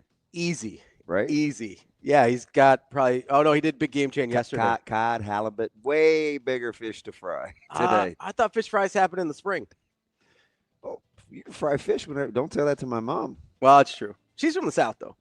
Correct. It's different. Are we calling Texas the South? Yeah, anything south of Mason-Dixon, South. Okay. Right? I get it's not like Southeast. I'm with you. It is south of us. You've been to Texas? It's the South. I think Southern Missouri's the South. Don't forget, get out to our friends at Dingman's Collision Center. If you've got any issues with your car, need a little auto body repair, they've got you covered locally and family owned and operated. Their roots run deep in Omaha, just like mine. That's why I like them. They've got 4 convenient locations across Omaha. Get to dingmans.com to schedule an appointment and see all their services they've got to offer. We'll be back to talk to our guy. See you. Have a good day. Love you, Lance, here on Hurrdat Sports Live. For me, I feel like it kind of started off kind of difficult because, you want your teammates to like you. You want to be their friends. We're always around each other. We're like brothers. But I think I just really had to realize, like, there's a standard for everything. And friendship doesn't come before the standard. And honestly, once I came with that mindset, it made it a whole lot easier. I'm not really as much worried about, obviously everybody is different. You have to approach guys differently, but for the most part, everybody's tough, thick-skinned people, and they know that I love them and I want the best for them at all times. And I just want to bring the best out of them if they're not performing at that. So I feel like just, the relationship I have to have with my teammates so that I can be able to hold them accountable. And then, like, for myself, I always have to make sure that I'm practicing what I'm preaching.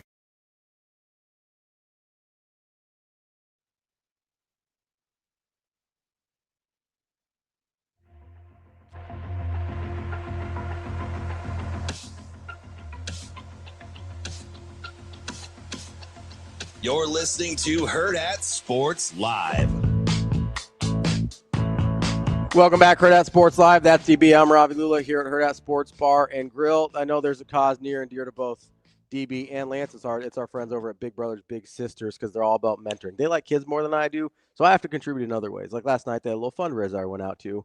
But if you like kids, you saw I saw our guy Bobby Clay. Yes. Oh, first name, last name. Oh, welcome to the big time, BC.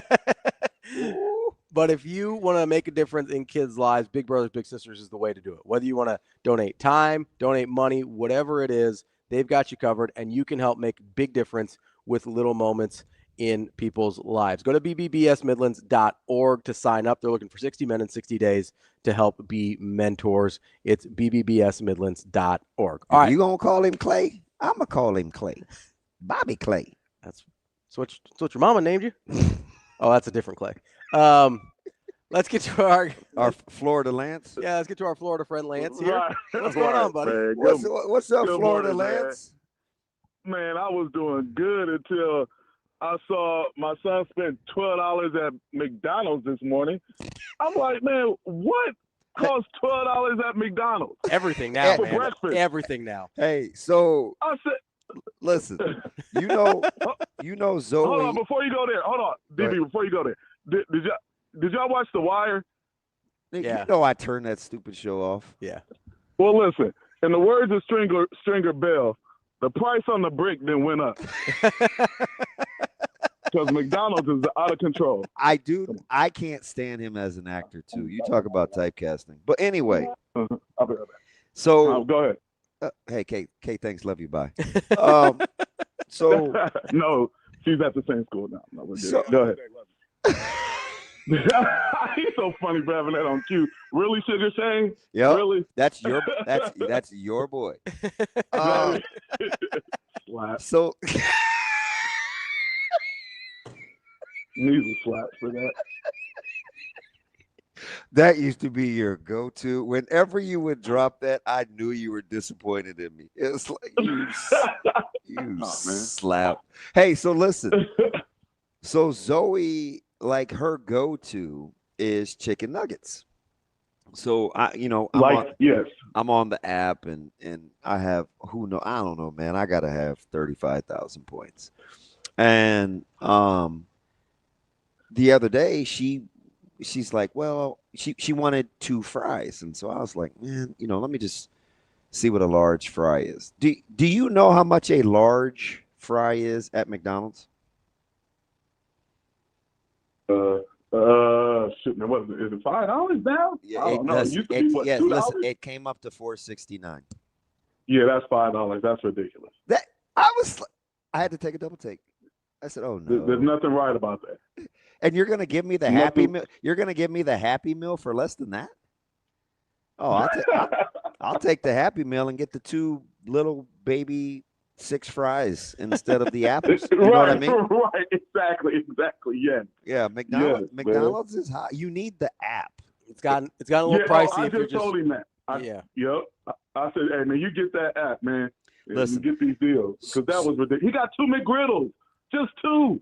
I said, not even a combo? Listen, Sautter What are you doing out here? You know Sautter has the palate of a 4-year-old, right? He can go to McDonald's. He has all the apps. He can still eat somehow for like $4. I'm not. Yeah, he's wild, man. Listen, he's wild. He is the legit master. He knows the sales, the buy one, get ones, the... Hey, man, that means you eat out too much, dog. That's ridiculous. Well, he's built like a drinking straw. He's got plenty of. He's got plenty. My of man, metabolism. Yeah, that's exactly. What he's one of God's blessed children in that regard. Not all of us received that gift. He makes fun of me because he's the only guy I know that wears 32 40s. Yeah, sounds good. Still at his age. Yep. As an almost 50-year-old.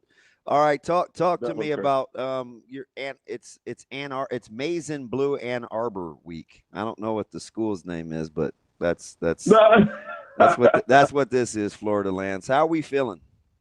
Now we're in Lincoln, right? So we they should be there. Today's Friday, right? Yeah, people saw the buses on the interstate yesterday bringing up the equipment, so they're here. Hey, man, do we not have some of the sweetest buses? Oh my gosh! In America? No, you don't. No. You telling me they don't look good? No, they're fine. They're fine. Yeah, hey man, that's the if they still have them.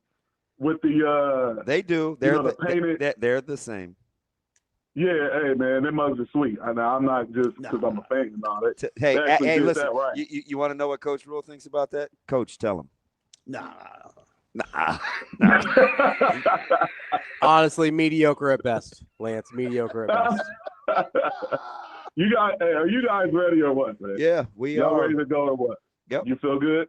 I do, and you've known me forever, probably better than anyone. You can tell it, but with the pep in my voice, I feel pretty good. Yes, you do. You do. Well, it's the question is do you? Yeah, how do you feel? Feel good? No, I actually feel better if we call the offense like we called it last week. Oh Lord! And week one, I'm good. So I think we're on the right track. So instead of Michigan lands to Florida, no, he's not back. He's still sitting for this one.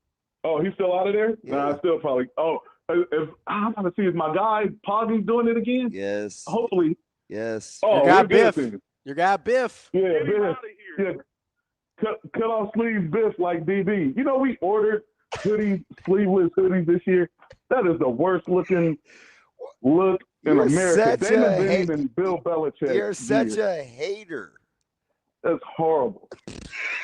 It's horrible. But I'm not trying to be cool and warm at the same time. It doesn't make sense.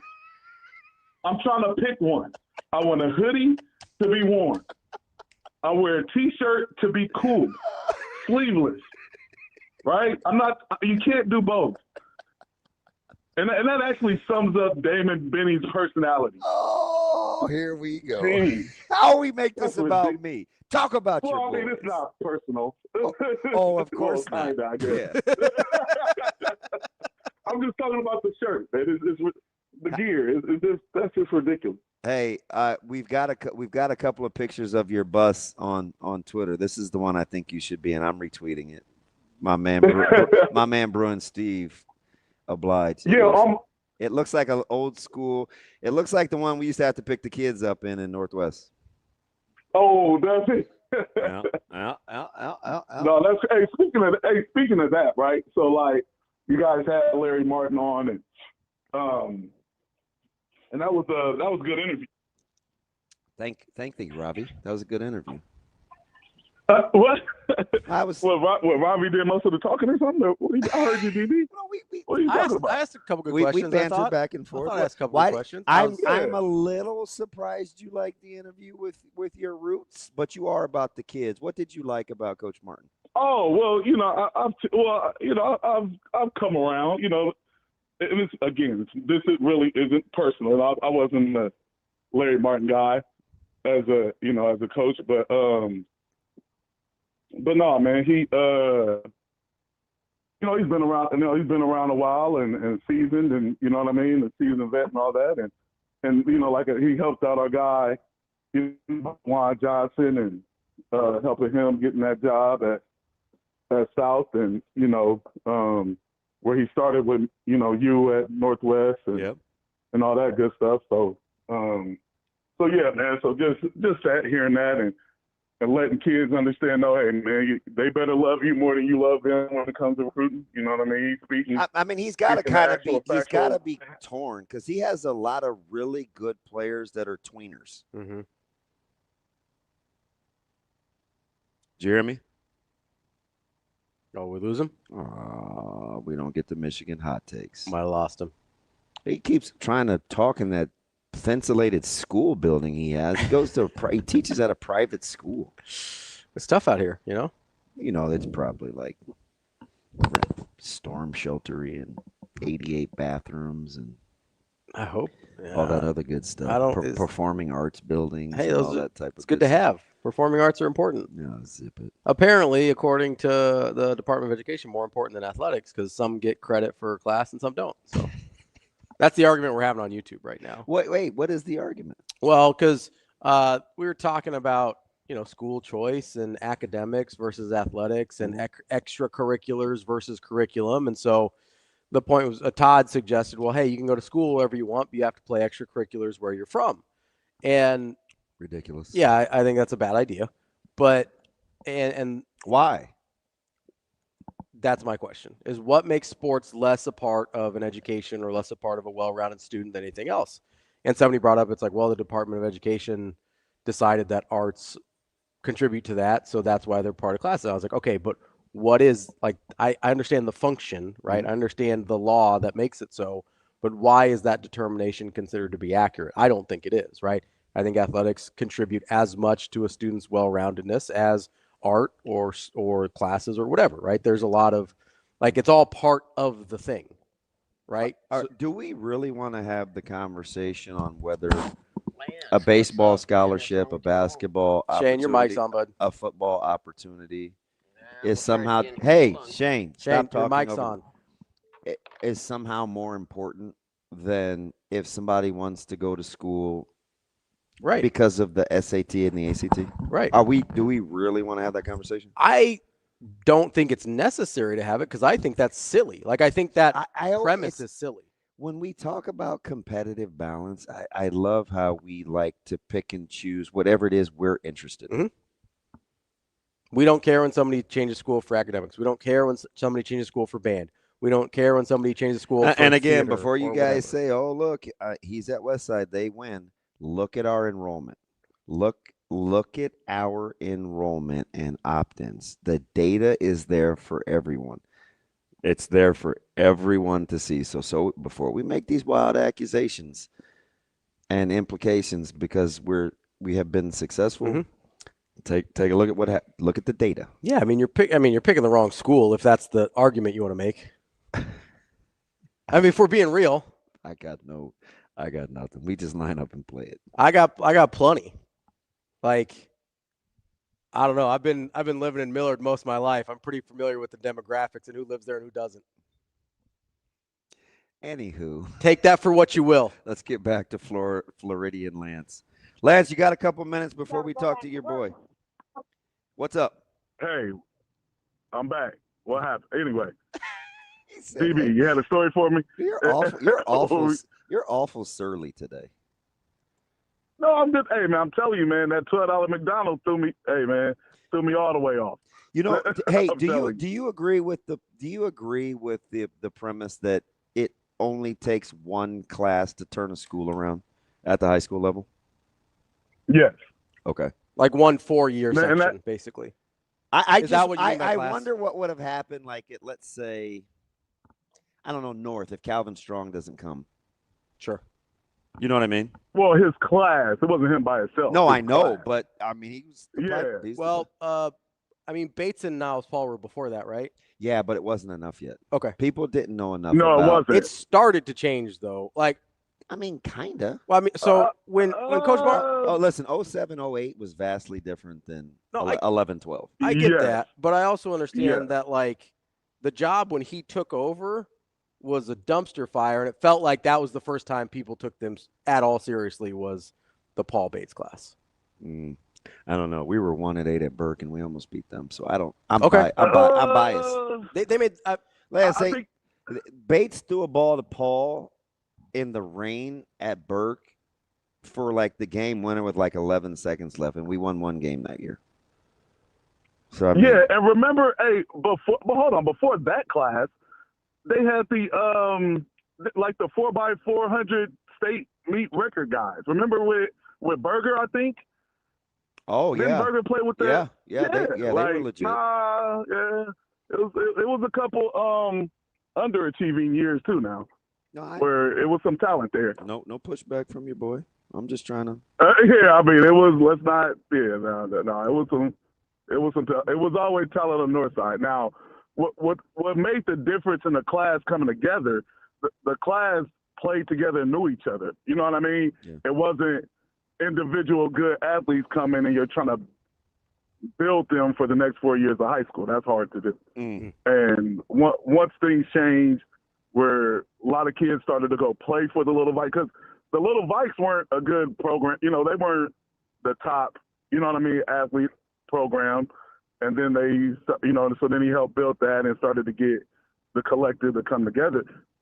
And that's anywhere, you know what I mean? Like where I'm at, we got the good Little League class to come in, you know what I'm saying? Like, don't think that's not, you know, across the country. No, that's across the country. You take a good class and then you start building after that. DB, I talked to you about like with Westside and after Caleb, like with Micah, hey, and I start telling you about guys, you know, with Micah at Westside, like, all right, what's coming behind that? Hey, you got any other good guys? You know what I'm saying? You remember the combo? Oh, and actually, Torrey Pittman was one of the kids we talked about, because I had coached them with the Junior Eagles. Oh yeah. So oh man, there's a lot of back alley talks going on now. Yeah, I think people are funny, and it's a disingenuous conversation at best. But anyway, like help me out with Michigan. Are you confident? Yes, I am. For the simple fact, like here's the thing. I'm confident to win the game. I'm not confident like we're gonna blow you guys. I don't think it's gonna be a blowout. Past the blowout talk, aren't we? Yeah, I hope so. I hope. Yeah, I mean, I don't think so, but I mean, and when I mean, like, let's just say 2. I don't think we're gonna win by 2 touchdowns. You know what I mean? I think we're gonna win the game, whether it's a touchdown or 3 points. You know what I mean, or a field goal. Like, I think we're overall evenly matched, but not in the same spots. Does it make sense? Mm-hmm. Like, so you think your strengths go against Nebraska weaknesses and that? Yeah, you know what I mean? Yeah. So, like, we may have a strength and y'all have a weakness, but then y'all got a strength and then we have a weakness. Like, I think if you put them side by side, I think once you count up the strengths and weaknesses and you get to the bottom, the total is going to be pretty even. Mm-hmm. You know what I'm saying? So the spots are going to be different. And so I always try to not guard against, but just understand, like, it's just another data point, not like a referendum on the program. Does the winner or the loser of this game look at their program any different? And if so, why? No, I don't think so, man. It's too long of a season, and there's too many opportunities in the Big Ten to like. Yes, most definitely in the Big Ten and overall with the playoffs to 12 teams. Like, you know, everybody, oh, you lost to Oklahoma, man. The Big Ten is gonna get teams in, the name brand teams with 3 losses. I'm sorry, they are. Like, they're not gonna hold out good 9-3 teams out of the Big Ten. And Nebraska and Michigan has a chance to do that, even if either one of them loses. You know what I mean? And if at the end of the day, that's why, you know, I'm not down on Nebraska. I'm like, Nebraska, if they get to 9, man, they're gonna get in. I truly believe that. And I think Michigan is the same thing. And within the game, whoever's gonna stay true to themselves the longest is going to win. What offensive coordinator is gonna get pass happy? You know what I mean? Hey, who's gonna blink first? Because I'll tell you right now, I don't want us to get pass happy, and I'm sure you guys don't want to get pass happy either. You know, you guys got good running back, man. And you know, DB, I've been on him since day one. I always liked him. Ooh, EJ. You know, and I'm glad that. Yeah. Yeah. And I'm glad that is funny, man. You stick on that stuff. It's been a couple years. Yeah, you have liked him.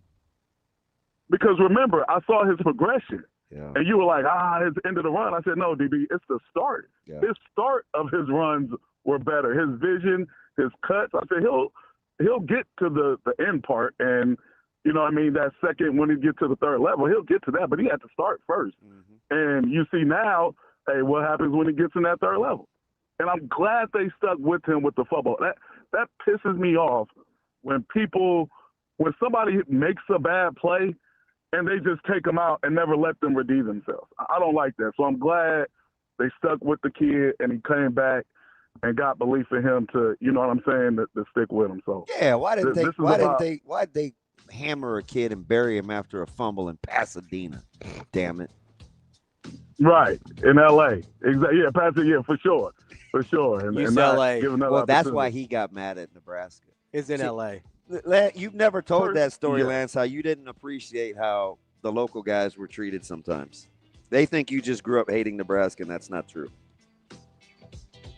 Right. Oh, yeah. Like, so with my family, they didn't like Nebraska. But then when I was able to, but for my own, when I, learned it and watched it myself, was definitely the UCLA game where I'm like, oh, Omaha, Damon, Benny. And I don't know Damon at all. We didn't know each other growing up. And so I'm like, yeah, bet. I'm just rooting for the Omaha guy. And I'm like, bet, let's go. And my man fumbled, and you never see him again. I'm like, man, what is going on? Like, a couple weeks go by, then a couple years. I said, oh, man, this dude is on some other stuff. Like, I'm not with y'all guys. Y'all guy Tom. That's our guy, Florida Lance. That's you in a nutshell, man. That's why we rock. I appreciate you. Appreciate you, buddy. Have a good weekend. All right, I hope you fellas. really Have a do good not one. enjoy the game at all. That's our guy, Lance. That's just wrong. But I got another You Michigan. know exactly what I got mean. another Michigan buddy, and I have not heard from him all week. That's probably for the best. They need to stay quiet. No, he's level-headed. Is he all right? His son plays basketball with Micah. He's not like some of those guys. He's a realist. Okay. He's a really good Michigan fan. I appreciate it. If you're going to be a realist about your finances, you need to talk to your guys over at Centrist Federal Credit Union. They can help you save money regardless of what your goals are, whether it's just an emergency fund or you're trying to maybe take a little vacation. They can help you out with their money market certificates and their Centrist Roundup program. Go check them out at centristfcu.org to find out more. Terms and conditions apply. Federally insured by NCUA. Mike Sautter will be next here on Hurrdat Sports Live. For me, I feel like it kind of started off kind of difficult because, you want your teammates to like you.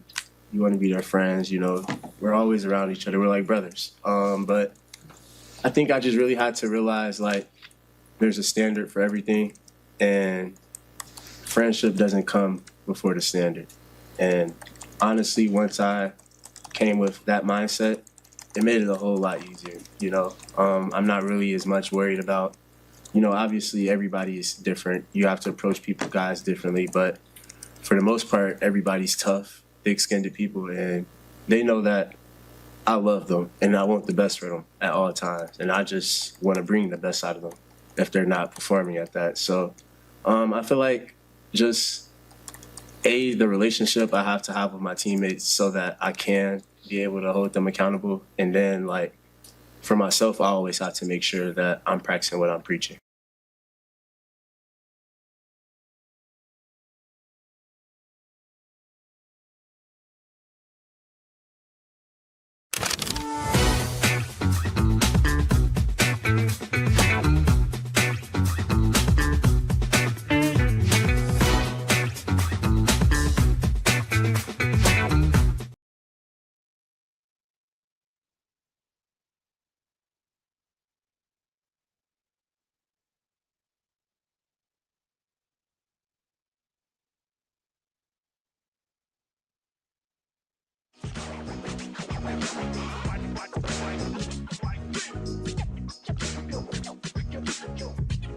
You're listening to Hurrdat Sports Live. Oh, yeah, no doubt. Mike Sautter. Yeah. Mike Sautter. Oh, man, you're going to put me on the spot. Mike Sautter. Welcome back, Hurrdat Sports Live, presented by Centrist Federal Credit Union. That's DB. I'm Ravi Lulla here at Hurrdat Sports Bar and Grill, where you'll also be able to find Austin and I tomorrow after the Michigan game for the Hail Varsity postgame show. Make sure you come check it out, get some 75-cent wings, and come hang out while we do the show. Hanging out with us now is our guy Mike Sautter from Hurrdat Sports NEB Preps. What's going on, Mike? Not much. Just trying to avoid a quagmire today. Jerome, listen, I know you almost as well as you know yourself. I'm looking at your vibe. You've got the shakes. You're very intense. What is going on that is bugging you? Let's just get that out of the way. I get this vibe, right? When you're talking like this, I know, like, you're kind of pissy. Like, what's the matter, man? I got some do I even ask? I got some math for you, okay? You ready? Math, a little research I did. So, high school football. In the first 3 weeks of the high school football season, there have been a total of 27 60-plus point wins. 19 of those have been shutouts. No one has talked about the other games and it being an unfair or something needs to be done, except for Millard South beating Kearney 72-0 last week. In 2023, Westside won the Class A state title game 56-0 over Elkhorn South. In 1981, Northwest, Grand Island Northwest, won the Class B state title game over McCook 55-0. In 1990, Geneva won the C1 title game over Bergen 57-0. 31 years later, guess what Bergen did? Beat Norfolk Catholic in the state championship game by a lot, and Norfolk Catholic has what many, including me, consider as the GOAT of high school football coaches in the state. He's won the most state titles. That's just math. Oh, wait, here's some more math for you. How many kids on the Millard South team played junior Patriots that are currently on the Millard South team? That means they played in their feeder program for Millard South. The number is 17 of their 21 starters played junior Patriots, 9 on defense, 8 on offense. Of the 12 players on Millard South's roster that have Division I offers, that's FCS, Group of 5, or Power 5, 9 of those 12 Division I offered kids did not transfer to Millard South, but started high school at Millard South. Discussion over. Can I ask a question? I'm genuinely curious because I'm not sure where we make the distinction between a transfer and an opt-in. Does it count as a transfer when they opt in before high school starts, even if they don't live in the district? I do not, because that's school choice. That's open enrollment. Oh, by the way, open enrollment, school choice. It's a state law.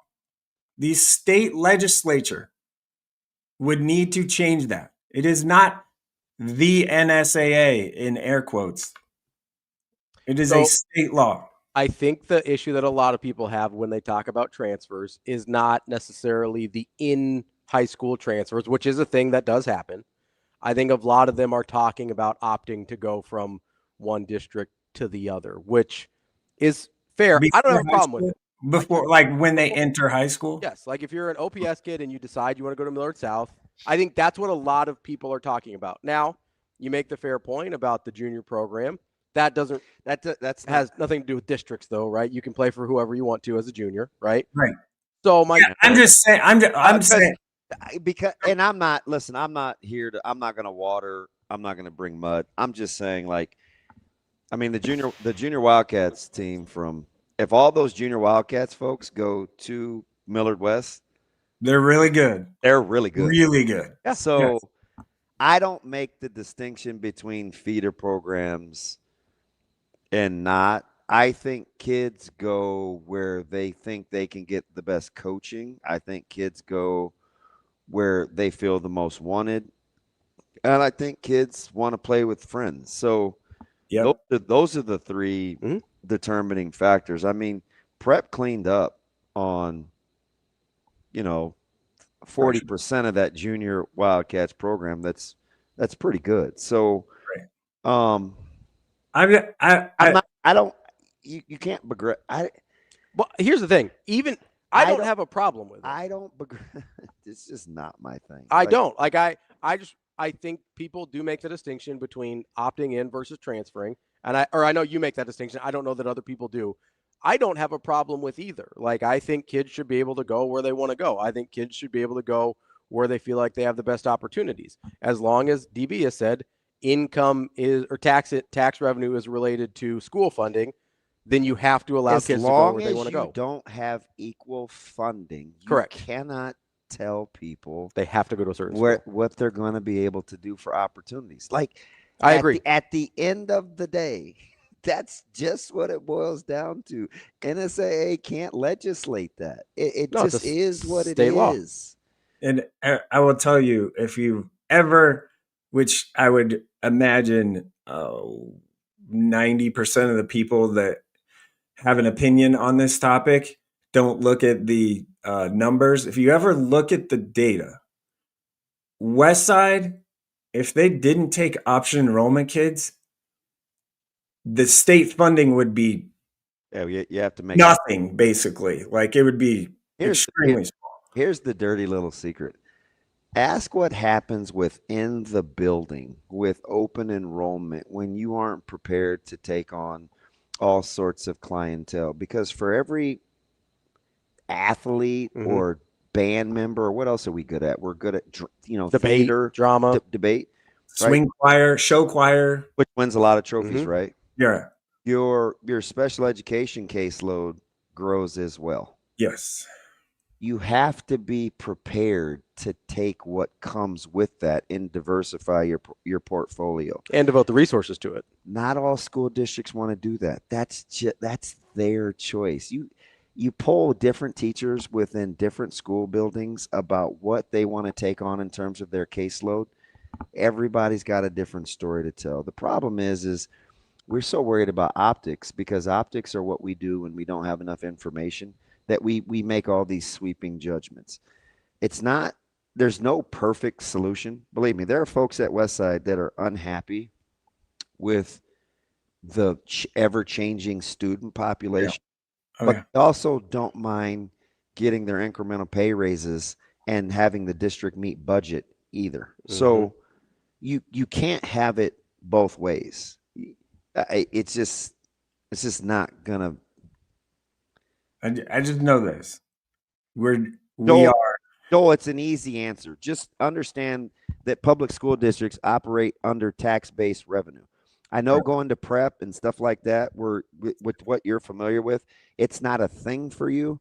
But when you talk about public school districts, it is generated on tax-based revenue. That's the easy answer. Anything else you want to talk about, call me. You know where I'm at. Yeah, neighborhood schools and kids should only go to their school they live in stuff. It's just not going to happen. It's never going to happen. And if you want it to happen, hit that time machine and go back to 1975, because that's the only time you'll see that again. So just let it be. It is what it is. People are, do I believe some people are skirting the system a little bit or taking advantage of the system? Sure. That happens in everything. Do I believe that kids should be able to transfer high schools and for a better opportunity? Yes.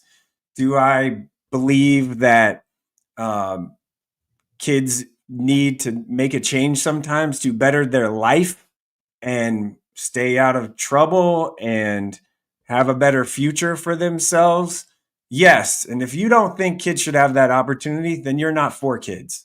So let's just, I mean, we're in that. We weren't supposed to really go here, but it's okay. I am not okay. You want to talk about some football games? Well, it's just like, obviously this week it's been a major topic, and so I decided to just run some numbers and do some math. That was on Monday. So I did that, and those were the numbers. Those are the facts. And if you don't like facts or numbers and you still think that Millard South and West Side just recruit every player they have and whatever, and they get all these transfers and stuff, that's just not the case. That's just not it. I wonder how many families, if they could afford to, would move from where they are. A lot of them. I just throw that out there.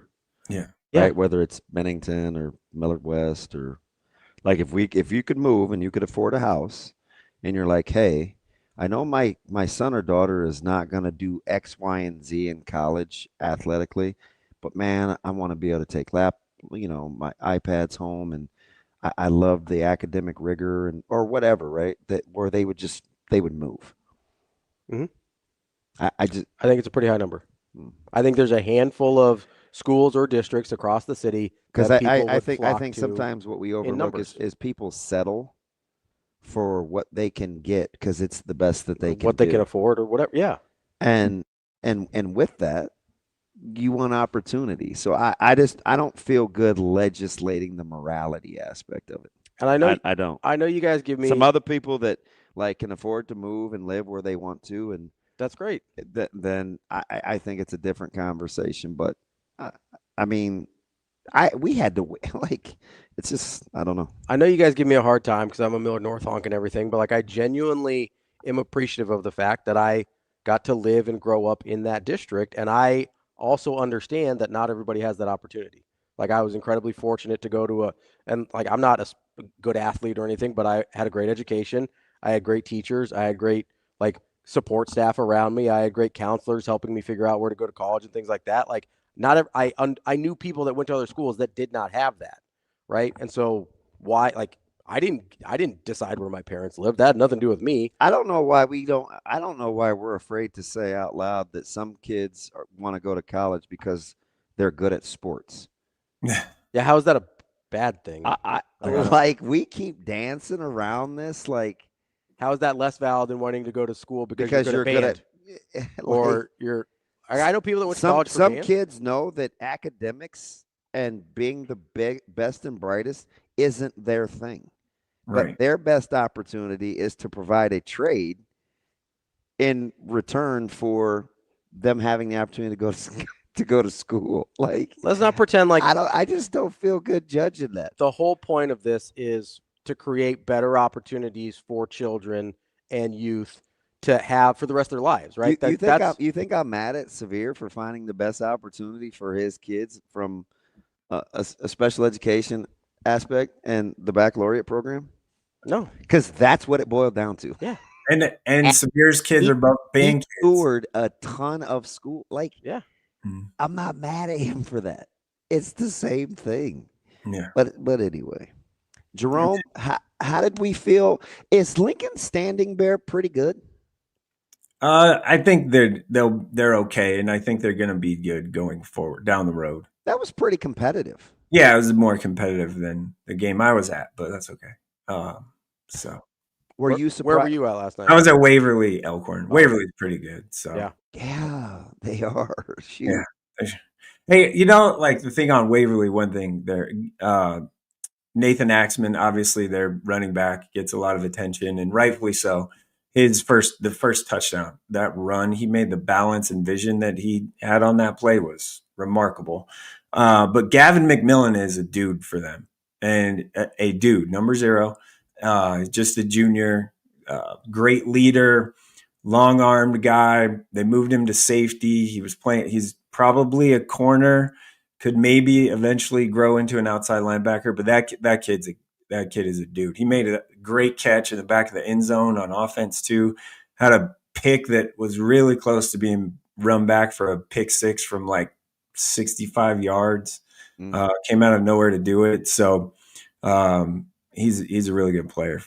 That's just my couple. I wanted to see Waverly before because their schedule kind of lightens up here a little bit. So that's why I went to that game last night. What's on the docket for tonight? I will be in Columbus, or I guess north of Columbus at Lakeview. So Mount Michael at Lakeview is. I spent quite a bit of time with Coach Frenzen after the game in Lincoln. He was at the complex. I talked to him and his fine family. He was one of the best. One of the best. He was all smiles. Coach Frenzen is one of the best. Hard to find a better guy. Yeah. Well, I listened to his daughter talk, and she seemed fantastic. So I don't know if I should give his wife credit, but clearly they're doing something right in that household. So I'm all in on Coach Frenzen from that aspect too. Hey, let me tell you, you think my yard is something? Oh, is he that guy? Wow. Yeah. No wonder why their football field is like the best grass field you'll find north of the Mason-Dixon line in any level of football. And I'm excited to see it tonight, by the way. Can I ask you something about – I was talking to Coach Martin earlier, and you look at this differently just because you're widely on record for the 4 kids thing. and scholarships and opportunities. How hard is it? Do you struggle sometimes when you see like the Kit Brighams or the Cannons, the Jerron Cannons, or Marquise Daly, some of these guys that are kind of Jones at Papio South, a lot of these guys that are kind of flying under the quote unquote proverbial radar because of how the recruiting landscape has changed a little bit. Do you struggle with that, or does that kind of force you to work harder or be more diligent about kind of giving these guys some eyeballs? Yeah, I struggle with it a little bit because like before you'd have like a Kip Brigham, like that dude's committed to UNK. That is a fantastic get for UNK. Yeah, like, Held's not messing around because holy crap, like that dude is really good. And in previous years, that kid would be at probably a South Dakota State or an Ohio or something like that.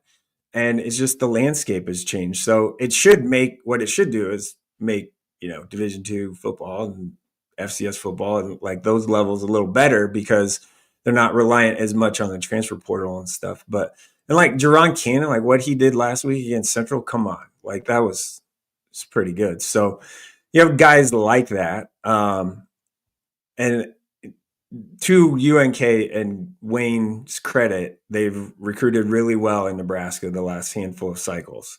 So, that's pretty good. The next one will be like Tate Jenkins. Like, what does that guy end up being as a college football player? What level? Like he's short, so like the measurable stuff.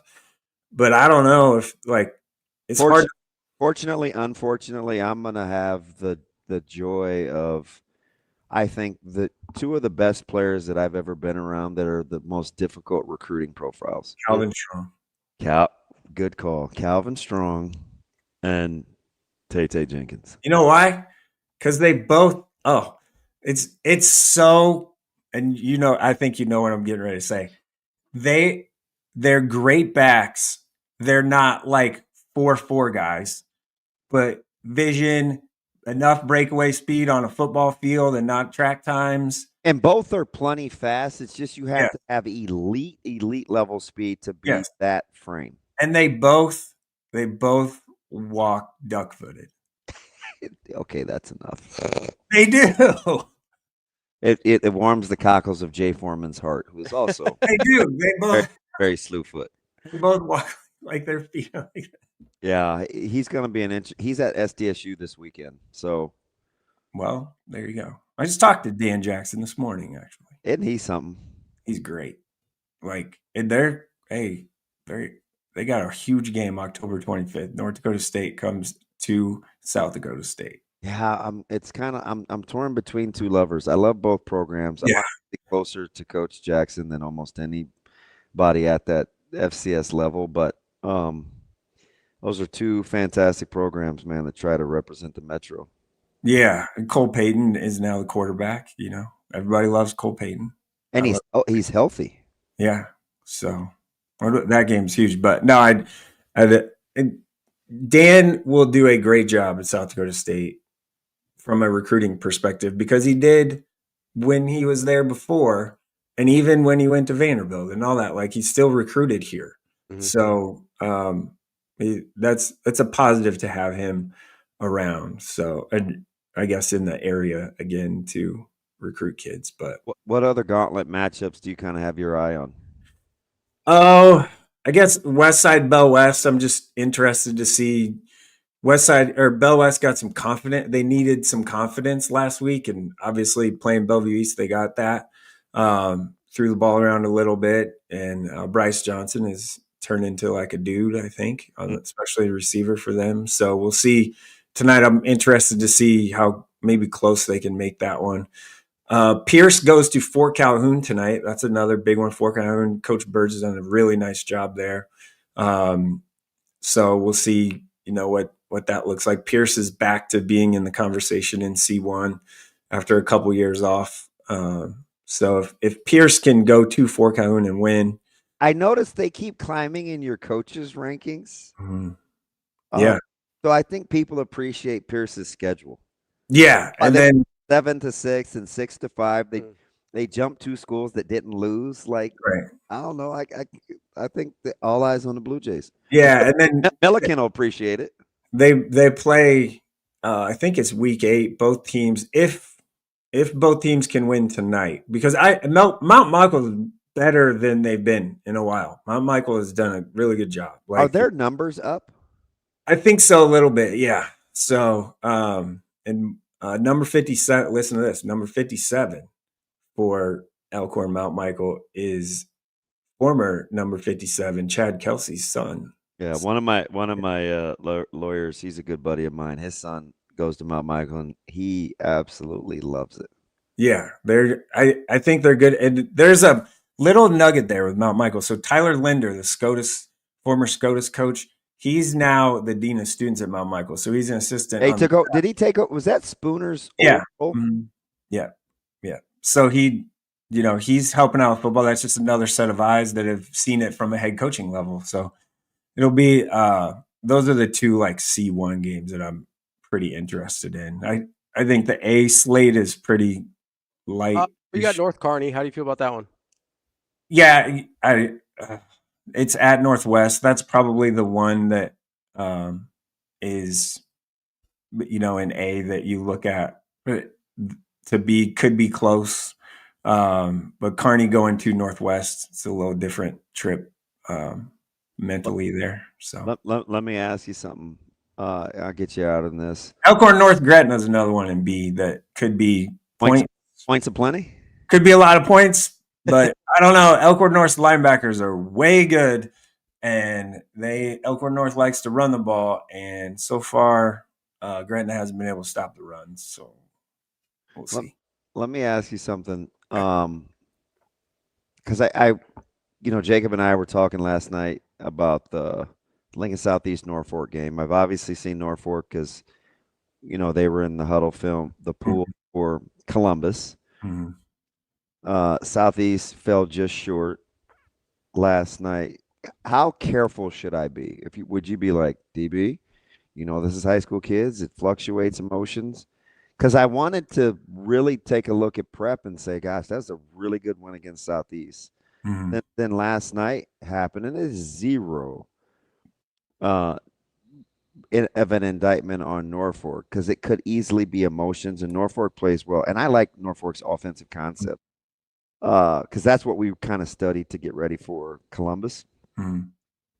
Preps, I think they're pretty good, right? I feel like I know more about Papio South and that next tier because of their schedule. Mm-hmm. I don't know as much about prep, but I want to say they're pretty good. Would you tell me to slow down, or are you still waiting, or where are we at? Yeah, no, I think they're actually pretty good. Angelo Walker I love him. He's like the guy now in the backfield. He doesn't have to spell anyone and do all that. He's pretty athletic. Jack Lammers, yeah, he's also playing a little on the defensive side. Walker is. Jack Lammers at quarterback has really kind of solidified that position from a throwing the ball standpoint. And then Vinny Saw is a really good corner for them too. So they have enough athletes. I think they're just kind of tired of maybe people not. I think there's like a lack of respect thing with prep football in the last couple of years, or they feel it maybe internally or something, which is odd. But they were 4-5 last year and barely snuck in playoffs. So I think they're much better. I do think they probably deserve to be in that tier. They played Millard West tonight, I believe. So that one could be a little interesting too. There's a lot of familiarity between those two rosters. Yeah, I mean, clearly. a lot of familiarity. Hey, how do you guys feel? I know you got to go, but how do you feel about the scheduling changes with the non-districts in A, and then what B did with an emerging district? I don't know. I think you just got to kind of play it as it is, right? Right. I mean, I was at. Is it better than it was yesterday? Yeah. Yeah. No. Yeah, for sure. Can't solve everything in one night either. So, I mean, You're always going to get the people that it's never good enough, and what about this and what about that? But those are the people that love to be miserable. So I think all you can do in the meantime is incremental growth. Make a little progress, especially when you're talking about such big entities, right? You're not going to get one problem solver. Yeah, and that was so. I was at the NSA board meeting yesterday, obviously, and that was kind of the thing. Like, okay, also timing wise, they had to do it now because you have to declare your classification, and they got to start working on the schedules for the 2-year cycle and things. So I do like what A did. It should what they tried to do, and the whole point of it is eliminate matchups where teams would quit at half or end the game at halftime or forfeit because of whatever. Like, you don't have the top teams playing the bottom teams. That should not happen anymore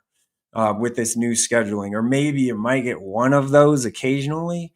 Now the middle is going to be kind of in a little bit of a, that's like a start of this, a quagmire. So like, it'll be a little interesting to see what that looks like. So, but I full support of what they did yesterday. And B is interesting with having an emerging district.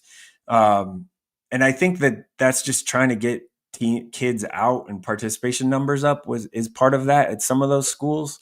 And give them a fighting chance just to like win games and have fun and hey, guess what? The educational side of athletics, that's what, they are trying to do at some of those schools, is just win our kids out for sports because it teaches them good lessons and life lessons to move forward with their life. And it's good for communities when kids are participating in sports and extracurricular activities. That's our guy, Mike Sautter, Hurrdat Sports, NAV Preps. Sautter, appreciate the time and the math as always, and we'll talk to you next week. Yeah, see ya. Goodbye. Let's take a quick break here. We got to get to our Bet On It segment brought to you by Warhorse Sportsbook. Pick a few games this weekend that we think might be interesting. That's DB. I'm Ravi, Lulla. More Hurrdat Sports Live coming up next.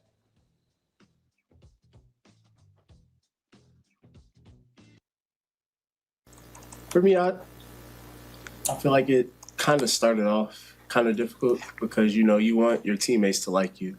You want to be their friends, We're always around each other. We're like brothers. But I think I just really had to realize, like, there's a standard for everything, and friendship doesn't come before the standard.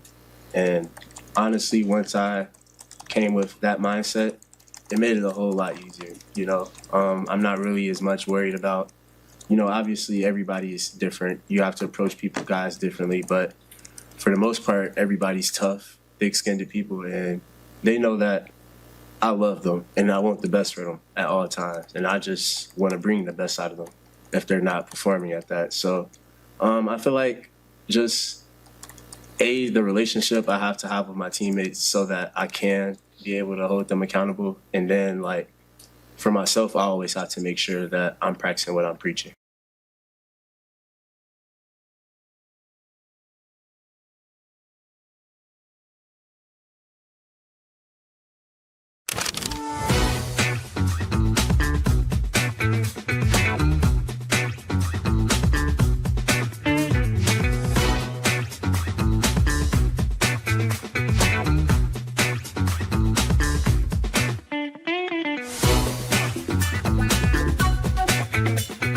We definitely are a very tight group. I think that's one of our best attributes, just how close we are and how well we work together as a unit. And in terms of how much fun we've had, we've been having a blast out there. You know what I'm saying? Like, seeing everybody make plays, it makes me happy. It makes us happy. So, we've been having a great time. Right. At the end of the day, I'm a football player. You know what I'm saying? Like, I don't think I think one of the good things about our team is that we emphasize being able to play in any position, and starring in your role. So, when I was told, we want to do this week, that was what I was going to do. And it was an exciting new challenge for me. So, it was good for me to be able to get in a new spot and just, have fun and figure it out. So I enjoyed it.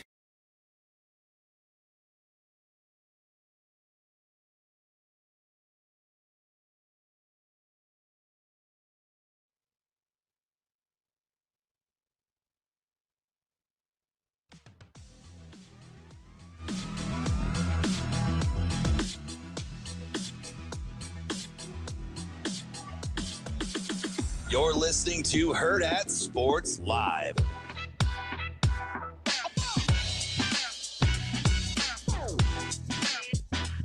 Welcome back, Hurrdat Sports Live. That's DB. I'm Ravi Lulla here at Hurrdat Sports Bar and Grill. It's time for Bet On It, brought to you by Warhorse Sportsbook. Don't forget, you got to build those bets in the Warhorse app, then go over to the casino, either in Lincoln or in Omaha, and place them in person. It's the best place to place your bets in Nebraska. DB, we've got some games this weekend that I'm a little fascinated by. I'm a little enamored by some of these matchups. Obviously, the Nebraska-Michigan one, which we'll get to, but the first one is tonight. I'm sort of just fascinated by Iowa-Rutgers. I don't know what to do with Rutgers. I think they might actually be good, which kills me because then you'd be right. About what? You kind of were on Rutgers in the offseason. You're like, I think they might be better than people think. Yeah, and you're like, Kalak Manis, I wasn't buying it, but I'm interested. I think statistically, he's been about what I thought. Now he gets his first real test against a real defense. Mm-hmm. And I think there's a reason that Iowa is favored. Going out to New Jersey. Yeah. But that's a fascinating game to me. It's a 2.5-point spread.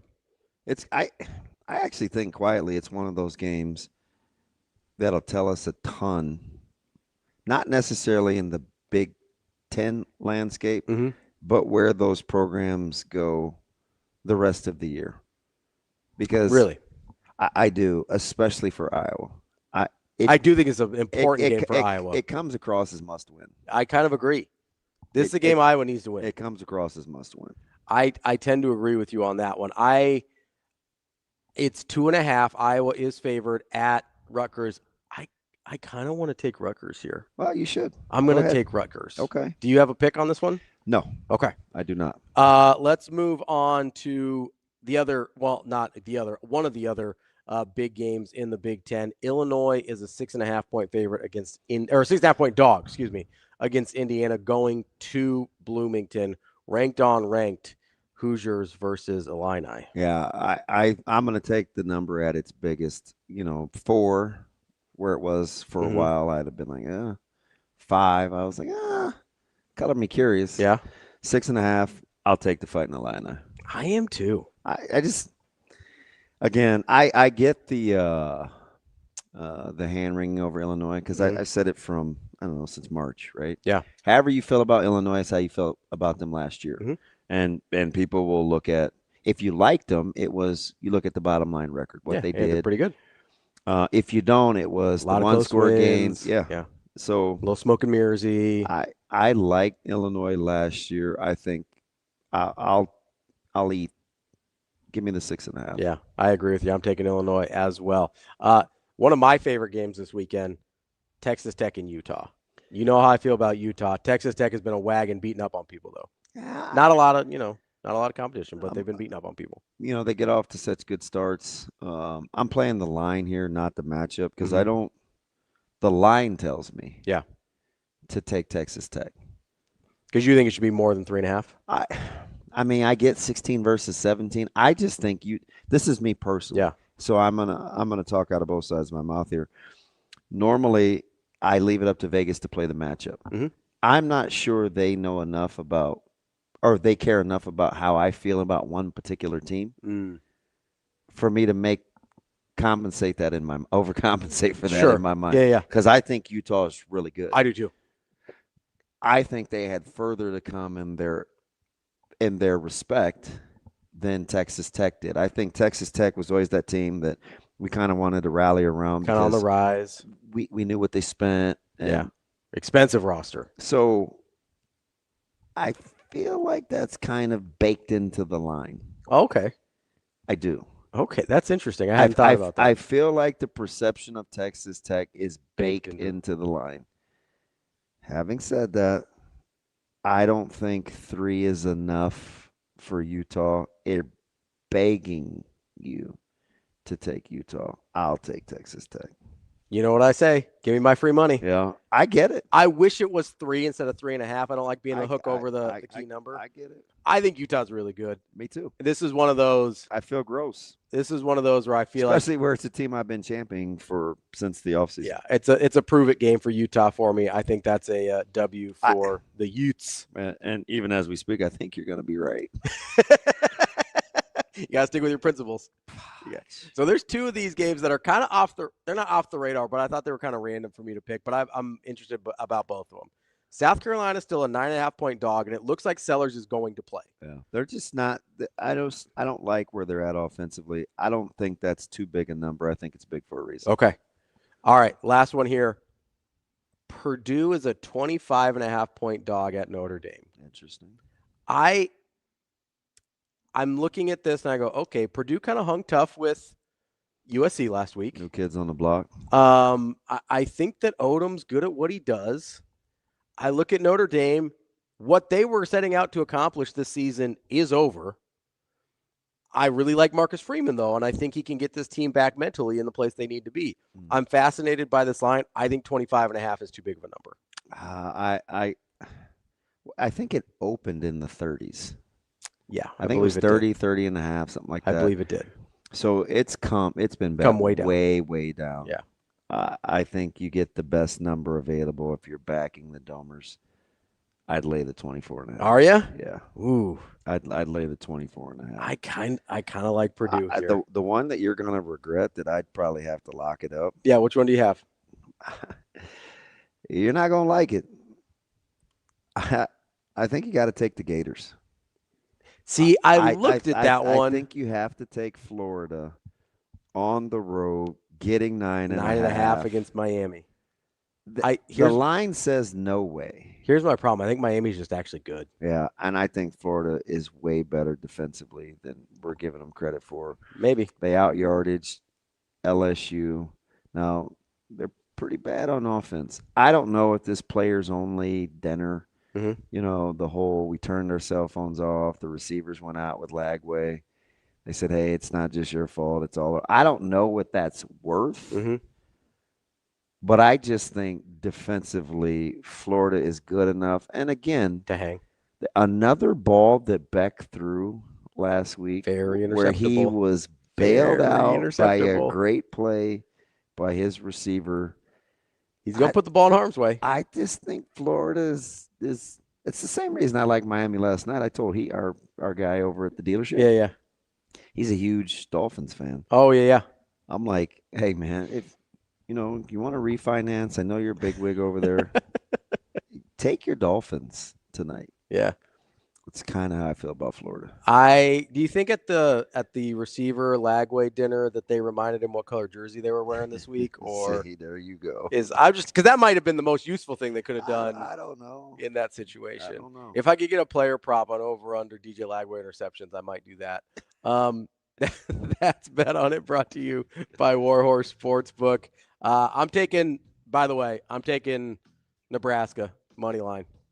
Oh, what are you getting? What's my number here? I'm going to guess +1. I was going to say +140. How about, no, that's too much. I'll go plus it's 114. It's +105. Oh, it's a short money. Yeah, line. +140 would have been ludicrous. Never mind. Maybe it's 1.5. Yeah, give me the money line. Give me that plus money.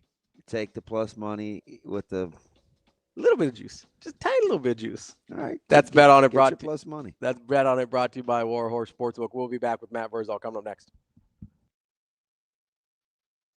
I think you're playing in the weather that we're facing. You're playing in cold games late in the year, wind games in our stadium. The ability to flip the field and all that matters. Early in the season, teams are scoring 50, 60, 70 points.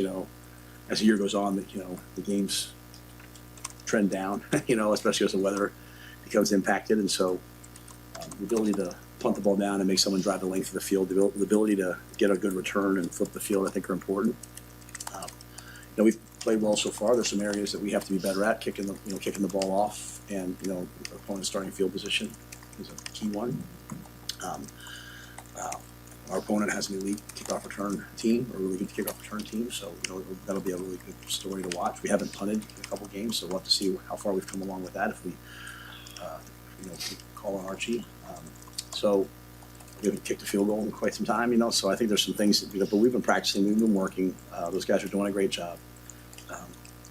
Beck obviously does a great job. Brett Maher, who went into the Hall of Fame last week here, has done a great job, and so just have to play it out. It's not any one play is not going to win or lose the game. So we're just kind of taking the approach of, hey, let's throw everything we have at them.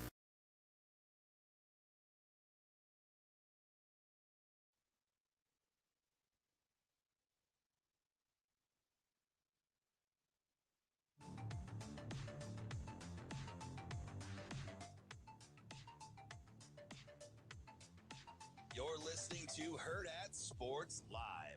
Now let's find out what Matt Vrzal is better at. Telling stories or making pizza. Matt. Matt's an exceptional young man. Matt Vrzal. Happy birthday, Matt. You know, Matt, he's a tremendous athlete. Matt Vrzal. Come on, Matt, I'm with you. You know, like Matt Vrzal, you're one of the sexiest people in the world, but you're not one of the most beautiful. How does that happen? Here is Matt Vrzal. All right, Matt, thank you very much. Wrapping up the show here on Hurrdat Sports Live and wrapping up the week as we always do with Matt Vrzal, former Husker, owner of Pisons. Verz, what's going on, bud? What is up, fuckers? How you doing? Yeah, and your boy is crabby, so I'm trying to snap out of it, man. But it was it's actually okay to see on the meat pickup, man. You were pretty cordial, not a bad dude. Appreciate the email. It's good looking out this week, buddy. Good looking out. I'm always that way. It's just your interpretation is like when you get in your feels, then it gets all wonky. Listen, what are you mad about? You remind me of like that female ex, right? That it's always about how she was treated versus how she acts. Like, at what point do you have some ownership in our relationship, Maddie? Oh, I know when I pimp you. Okay. But I was okay.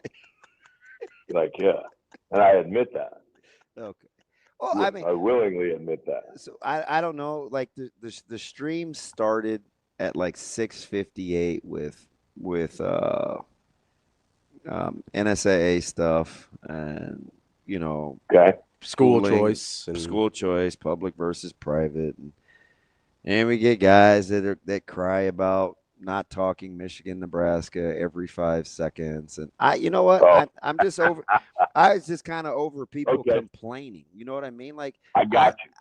I can't, for a guy that likes to give, I hate when people act like their feelings are more important than everybody else's. You know what I mean? I got you. All right, you ready? So I was having a momentary meltdown. I'm going to help you. NSAA stuff. No. I'm not touching it. Hold on. Just let me say my piece. All right. Member schools voted for it. You know the rules. You don't like it, deal with it, because that's what was voted in. Go bitch at somebody else. And all you like Jeremy Jensen, you get your little Twitter fingers going, Kenny Fisher would beat your ass for doing what you did. And you know it, and I know it. So shut up or go recruit Aurora or go recruit somewhere else or just shut up because those are the rules. Nebraska, I'll tell you this for free. If you're not pissed off because they don't think they need to send their head coach to play you, you should take that personally. You should really take that personally. Number 2, tunnel walk. Old heads go out. Bud Crawford walks out. Belt around waist. Other 4 captains have a belt. And that place gets shook to the ground. Okay?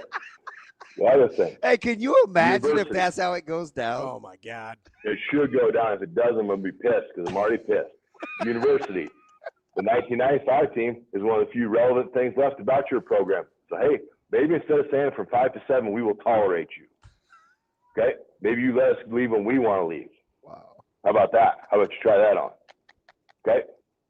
Like 5 to 7. You could spare 2 hours for us. Great. I know you got to prep. I know you got to get ready for a big game day next day. Guess what? Your cleaning crews get paid American money. So you will tell them when they work.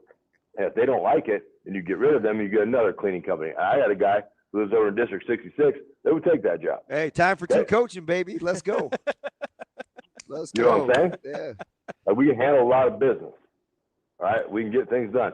Nebraska, keep Bryce Underwood in the pocket. Make him throw the ball. Do not vacate your lanes because if he breaks contain, we're in deep shit. I'm just going to tell you. Okay? When they get in too tight and bring in 17 other linemen, defensive linemen that aren't very big yet because you're still in the weight program, when you feel 4 hands on you, your ass hits the ground like you make a pile. There ain't no manliness about it. You are getting your shit kicked, get on the ground. Okay? Fast guys, cover well and make them one-dimensional. Do what you can to not get down by more than 2 scores. Arch, Arch, hunt the ball and keep them inside the 15, preferably the 10 if you could, my guy. I'm with you. Well, Ozzy, oi, that shit all day. Okay? All right, what else you got to do? Rayola, we're going to have to control the ball, bud. And 3, if we can get down the field and just score points, okay? Score points. That'd be great. Control that thing. But when you got to rip it. And when you got to grease in there. Linemen, it's going to be tough, okay? Got to get our shit together. All right? Got to get our shit together and play the best game you've ever played in your life. In the words of Milt Tenniper, do not shit in your mess kit, okay? They're going to be bigger and faster than anything you've seen. Don Corleone, who played for Cincinnati, they're going to 4 or 5, 7 of them. Okay, so get ready. Strap it on. I don't know. I don't know, man. Corleone is going to be he's going to be a first rounder. I don't know if Michigan has a first rounder tomorrow. That's fine, but they got a lot of them. Yeah, right? That's true. They got more than one, and at times we struggle with one. Okay? I'm trying to help you so you don't have to talk. So just let me talk. Special teams. Let Verse If you could somehow just continue to progress the way you are, okay? Get your ass down there fast. Get your ass down there crazy. 17 kickers we have on scholarship. If we could find somebody that could put the ball in the end zone when we kick off, that we don't have to worry about them returning it, that would be fantastic, okay? So just relax. You're there for a reason. Put foot to ball and kick that sumbitch in the end zone, all right? Solve that. Return guys. Get on a block. Stay on a block, all right? Guy returning the ball. Sorry, dog. It's just that's a crazy man's game. You just catch the goddamn ball and run your ass as fast forward as you can. Stop juking side to side, okay? Because they got some nice stuff going. I think that's about. Oh, if we could just get Carter Nelson the ball in some way, shape, or form, I think that'd be awesome. So he's come. Okay, are you getting this at the shop? Because I got it last night at Holy Ghost. He's come up a handful of times this week. Is there something we think we're missing on offense where you think he's come up? Like, what are you getting? I brought him up at St. Bernadette last night. Shout out to St. Bernadette. Oh, I used to rock with them. You talking about right on like 60th and Maple? Yeah, you got replaced. No, it's further south. It's over by Groves. Oh. Harrison-ish. Okay. No, I'm just teasing. But yeah, I do that one probably every other year. They're a blast. They're a riot. They deal with me too. So that's cool. I'm coming for that whole. You tell Callahan I'm coming for that Holy Ghost too. Hey, that's a raucous group, man. You'll fit right in. Yeah, we'll have a night. Yeah, I tell you that for free. I mean the beer was flowing last night. Yeah. I love them little church type setups. They just got a kegerator in the back there just pouring beers. I'm like, yep, getting right with the Lord, one way or the other. Hey, and it appeared to be what I thought was homemade in-house fried chicken, right? You know, it like wasn't cooked perfectly. It had the couple of the burnt like I'm like, man, this is homemade. They're getting after it. Little mama's touch. No. Everything in there. The kitchen crew in there, they put in work. Yeah, man, it was legit. It was yeah. legit. I took my little 4 wings home. That's all they had left. They got ran through. I think what Nebraska people, they're happy with the progression, and now I think the cherry on top for them is for a Nebraska born kid to be one of the reasons it is moving in the direction. And I know that there's linemen that are up there and they're doing better than they have in the past. I know that those guys are there, but they kind of want like a bell cow. Like that's one of us that's catching critical first downs, that's catching touchdowns, that's doing the thing. I think that would be then. That I think for them would put them at ease. Like, okay, we're on the way back. We got Nebraska kids doing stuff at Nebraska, and we're winning. So that's just. Then maybe it's a little greedy by them, but we're here. Like this is where we're from, and so they kind of just want to see a Nebraska boy do well. Air quote. Well, Lindenmeyer doesn't count. They want to see a Nebraska boy do well, but he does. But that's a high price. Like that's a 4 whatever he was 4 or 5 star guy. Like they want to see that guy. And they can't get, shit, man. If we're being honest, they'd take all 6 of them. Yeah.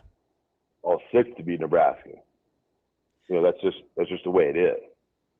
But they don't. Their fear is this: they're fearful of NIL and transfer. And then Borkshire catch a friggin' touchdown and beat Notre Dame. Everybody's like, "Told you." I'm like, "You didn't tell me nothing." The kid made a business decision. I'm not mad about anything. So tell me, hey man, we're gonna pay you $1.5 million for Pisons. But here's the keys. Here's what you got to do. I will work for free for a month. Tell you how to run this baby. That's I ain't mad at that. And then he made a big play. So credit to him. Shout out Aurora. Let me ask you something, Matty. If I've been asking about this whole future headlines thing all week, and if Nebraska wins in the future headlines, what position group are we leading off with? The line. No, be specific. O-line or D-line? The offensive line. Okay, and hold that thought. If Nebraska loses, what position group are we talking about making headlines? The defensive line. See, go ahead. I'm going to let you expound before I melt down.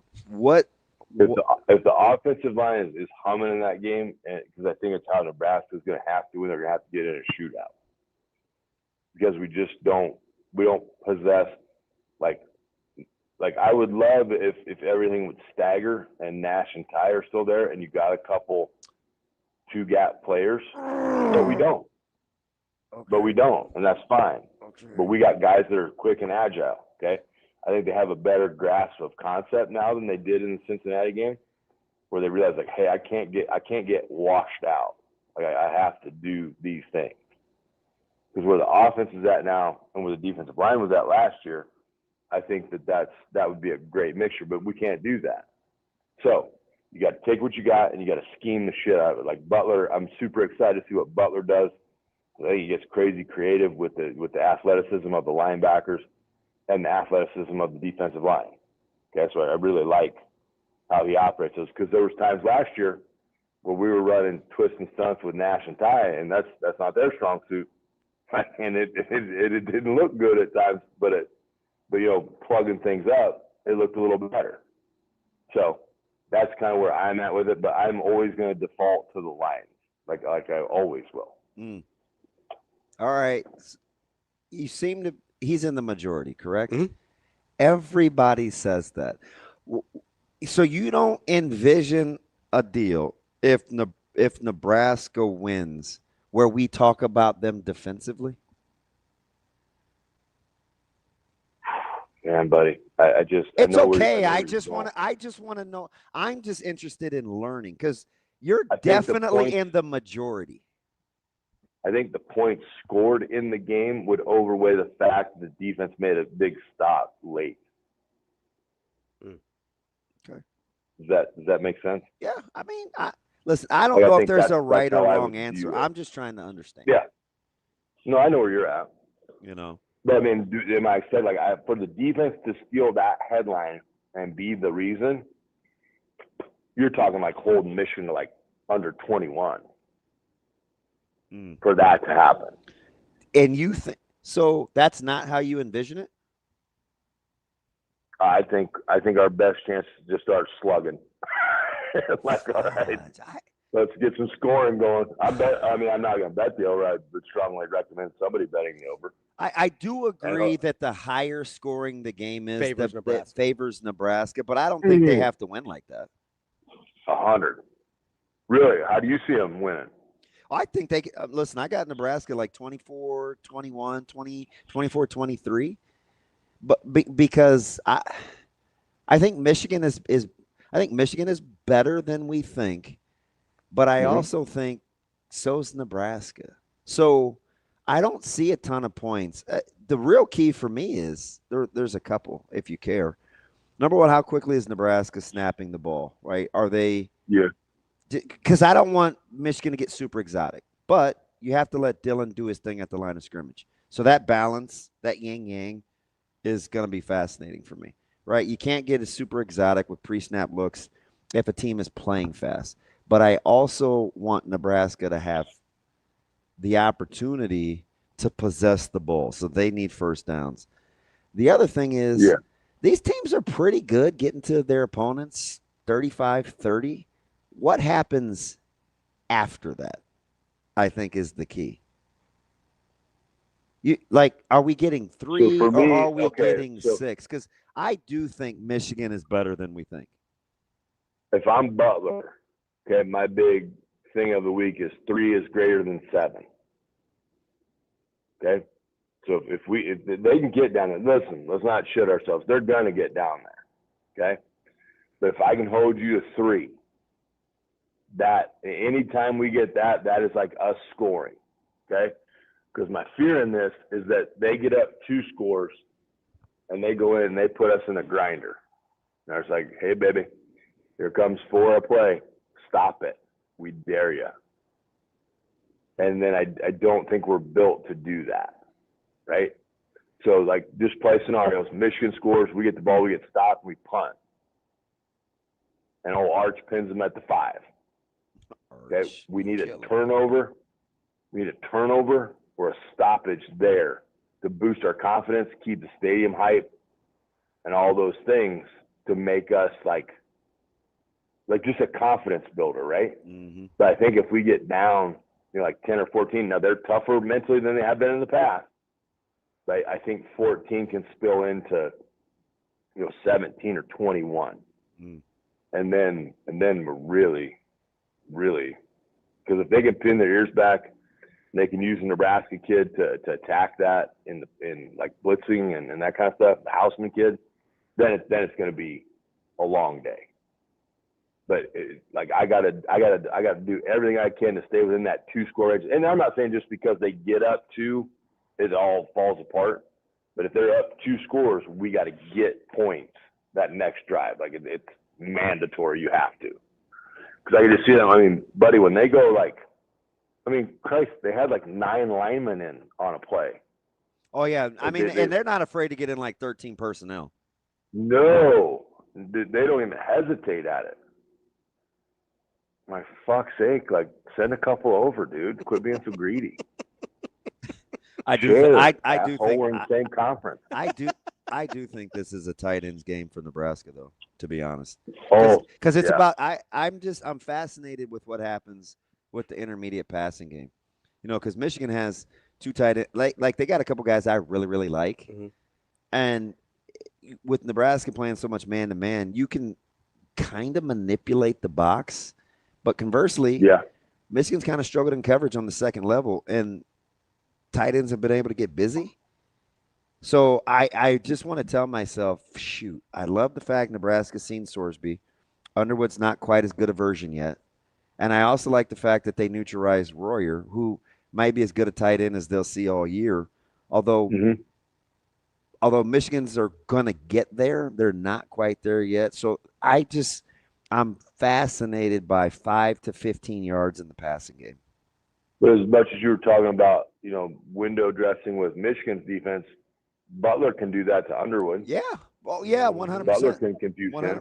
him. He has yet to look comfortable diagnosing and covering. And he saw what teams wanted to do to Josh Allen when he was their leading rusher, right? So, I mean, he's familiar. Yeah. He's seen Lamar Jackson. He's seen Patrick Mahomes. Better chance that Underwood gets confused or Raiola gets confused. Underwood. 100%. But I do think, doesn't Underwood have more margin for error? I don't think he has to play as well as Dylan does. Yeah. No. Dylan's got to have a day. Yeah, see, if we could just have I agree. Somebody in the secondary, like channel their inner Mike Brown, and just missile somebody and just break a rib. Oh, jeez. On an opponent, like just torpedo in there and not get kicked out of the game. Like that'd be awesome. Can I get you out of this? Because I know you're going to say I'm being a baby. No. We got bunch to talk about. So go ahead. Are you not bothered by how people are coming in low tackling this year? Or do I need to grow up? You have to. I think it sucks. It's awful. You have to. You go up high, you're gonna get kicked out of the game. Yeah. So what they're telling you is blow somebody's ACL out, but don't hit their head. It's the football player will say, "Hit me in the head, leave right. my ACL alone." 100 out of 100 times. Hit me in the face before you hit me in my knees, especially if I don't see you coming. These DBs that come in submarining, I hate when we do it. It's like, by we, I mean the royal we, not the district. Don't you make fun of how Tyson Gordon used to tackle? Wow. Little ankle biter. That some bitch could undo a shoelace while tackling you. That's how low he went. Boy, that is tough. You got old Sebastian Harsh in that state championship game. I was like, you untied his shoe, didn't you? Like, shut up. He went down, didn't he? I was like, yeah, he did. Good job, buddy. It drives me up the wall. I don't know. I may get over it. I may not. I've just seen. I mean, Ives is fortunate enough to even be playing how he got submarine last week. It's just not necessary. It is what it is. Oh, you got to make. You can't get kicked out. I mean. You know, sign the waiver. Yeah, but you know what's crazy is when we see you ugly guys coming out pulling. You know what we can't do? It's a penalty now if we submarine you guys. But DBs can come in and tackle. Badasses aren't used to dodging stuff, you dick. We're just happy we're out there. Like, holy shit, I made it this far. What happens now? Wow. Or here comes some little sniper trying to take my ACL, MCL, and PCL out on one fell swoop. Wow. All right, buddy. We just want to be in the way, dude. We do not like it out there.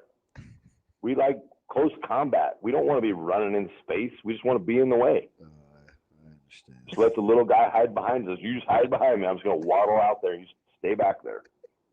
But what are your dumbasses do? Nope. You got to make your sweet move and take off. And now we're just running out there. I'm not taking on pullers, so you don't have to. It's not a me thing. I'm talking about you as the running back. Oh. You don't stay behind us. You make your dumb ass move and then running. Now we're just running with nobody. Wow. We're like airplane. Like, oh, I don't know what we're doing. We're just running. Yeah, right. What are we betting this week? I'm going to give me some more Damon Benning money. My favorite money. I will be very gracious to you, my friend. How's this? I will take Illinois. You can have Indiana. No, I like Illinois. No, I'm taking Illinois. No. You are taking. And you gladly took my money while you're getting me to pose for pictures, but you won't give me some credit on the survivor pool picks I'm helping you out with? Well, you're doing good. We're still alive. Okay, thank you. You just take my money. Still in. Even though I didn't take your pick, but we're still alive. All right. Thank you, Aubrey, for being able to make a field goal. Let's pick one though.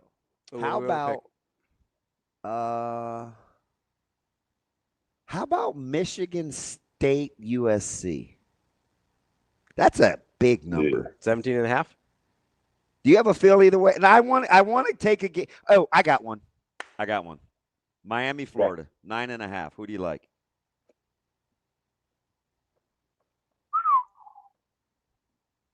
Oof. I'll give you another one. I think because it's Florida boys playing Florida boys, I would take Florida. Me too. So we're not. I think they're gonna bang in that game. USC's up to 18.5. By the way. It's gonna be all right. Somebody get knocked out of that one. Last crack at it. West Virginia, Kansas, 13.5. Oh, Rich Rod. I'll take West Virginia. Fine, because I like Kansas. Okay. All right, another one. I got the Jayhawks. You got No. We just got one bet. Yeah, that's it. Right, just Kansas, West. And you come in and pay me American money. That's all that happens. I take a picture of it. Everybody gets a good laugh. Well, I won't be making any dumb expressions on my face this time. That's for sure. I don't know. I thought the eye roll was pretty fitting. That's pretty good. Yeah. Unfortunately, so did social media. I'm gonna give you a fake 22. I pulled a fake 20 from a lady at the drive-thru the other day, so I'm gonna give you that one. If I lose. All right, buddy. She pulls up. She's like, "Can I get a small Coke?" And I was like, "We don't sell small Cokes." She's, "Can I get a large Coke?" I'm like, "Yeah, $2.20." Hands me the bill, and I've handled enough bills in my life to know this is fake. And so I'm like, "Hold on just a second." So I go over and mark it, hold it out the window. I'm like, "This is fake 20, ma'am." She goes, "Oh my goodness." I'm like, "Oh my God, what a shocking revelation, isn't it?" She kind of looks at me like, you dick. And I was like, yeah. I'm like, what a shocker. I was like, hey, but guess what's going to happen when you pull out? And she goes, well, I was like, I'm going to write down your license plate. And so she goes, oh, you are? I'm like, yeah. Pulled away. Had goddamn dealer plate on the thing. Wow. Advantage her. Lady with the counterfeit 21, verse 0. She won. Playing chess. She won. I was defeated. I was like, man, I'm about to get her ass. And then she pulled away, and I was like, ah, shit. I lost. All right, buddy. By the way, everybody listening, if you can relay this to your wives, never at any point in time will Paisan's Pizzeria take reservations. We are not big enough. If you want to get your ass there with a group of 18, 19, get your ass there at 4. And you can save tables. And you can have everybody look pissed off at you because some lady got all pissed off last night. She had called twice. We had told her 4 times we don't take reservations, but she thought we did. So we ain't doing that shit. And we're closed for lunch today. We'll open at 3. All right, man. Give yourself and Jared Thomas is still jacked, and I think he should play in the game.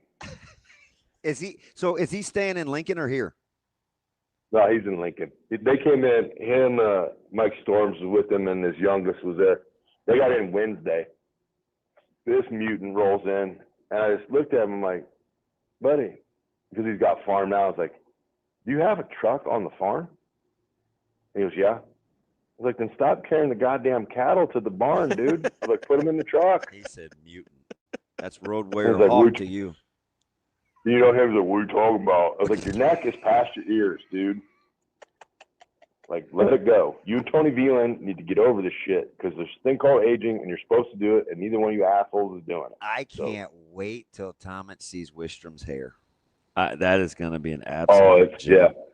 Man, the only motherfucker I want to see is Christian Peter. I hope he comes.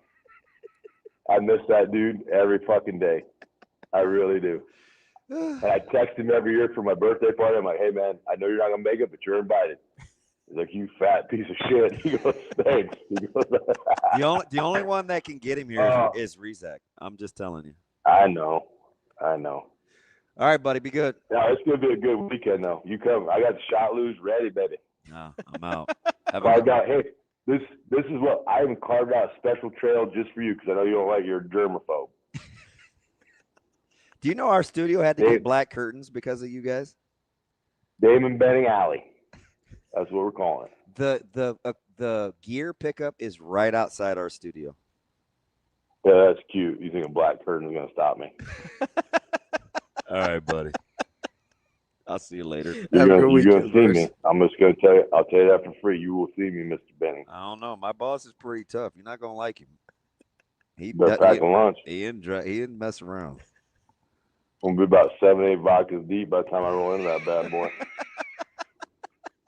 I might have one of Bud Crawford's belts on by the end of it. So it's about 50% of Memorial Stadium for that one. It should be a gym. It's going to be a good one. Hey, Nebraska, I know you're listening too. Okay? Bud Crawford belts on captains. Walk them out. Jeez, Matty. You're welcome. Bye, buddy. We'll talk to you later, See you, boys.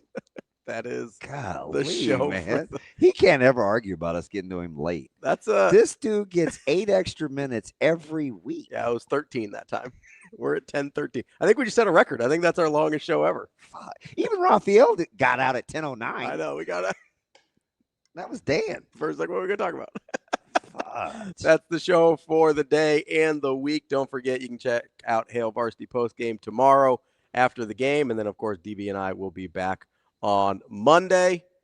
I've got it 27-17 Nebraska. That's my walk-off. 27-17? 27-17. My final? Yep. 24-21 Nebraska. Let's do it. Let's get it. Go Big Red. We'll see you on Monday.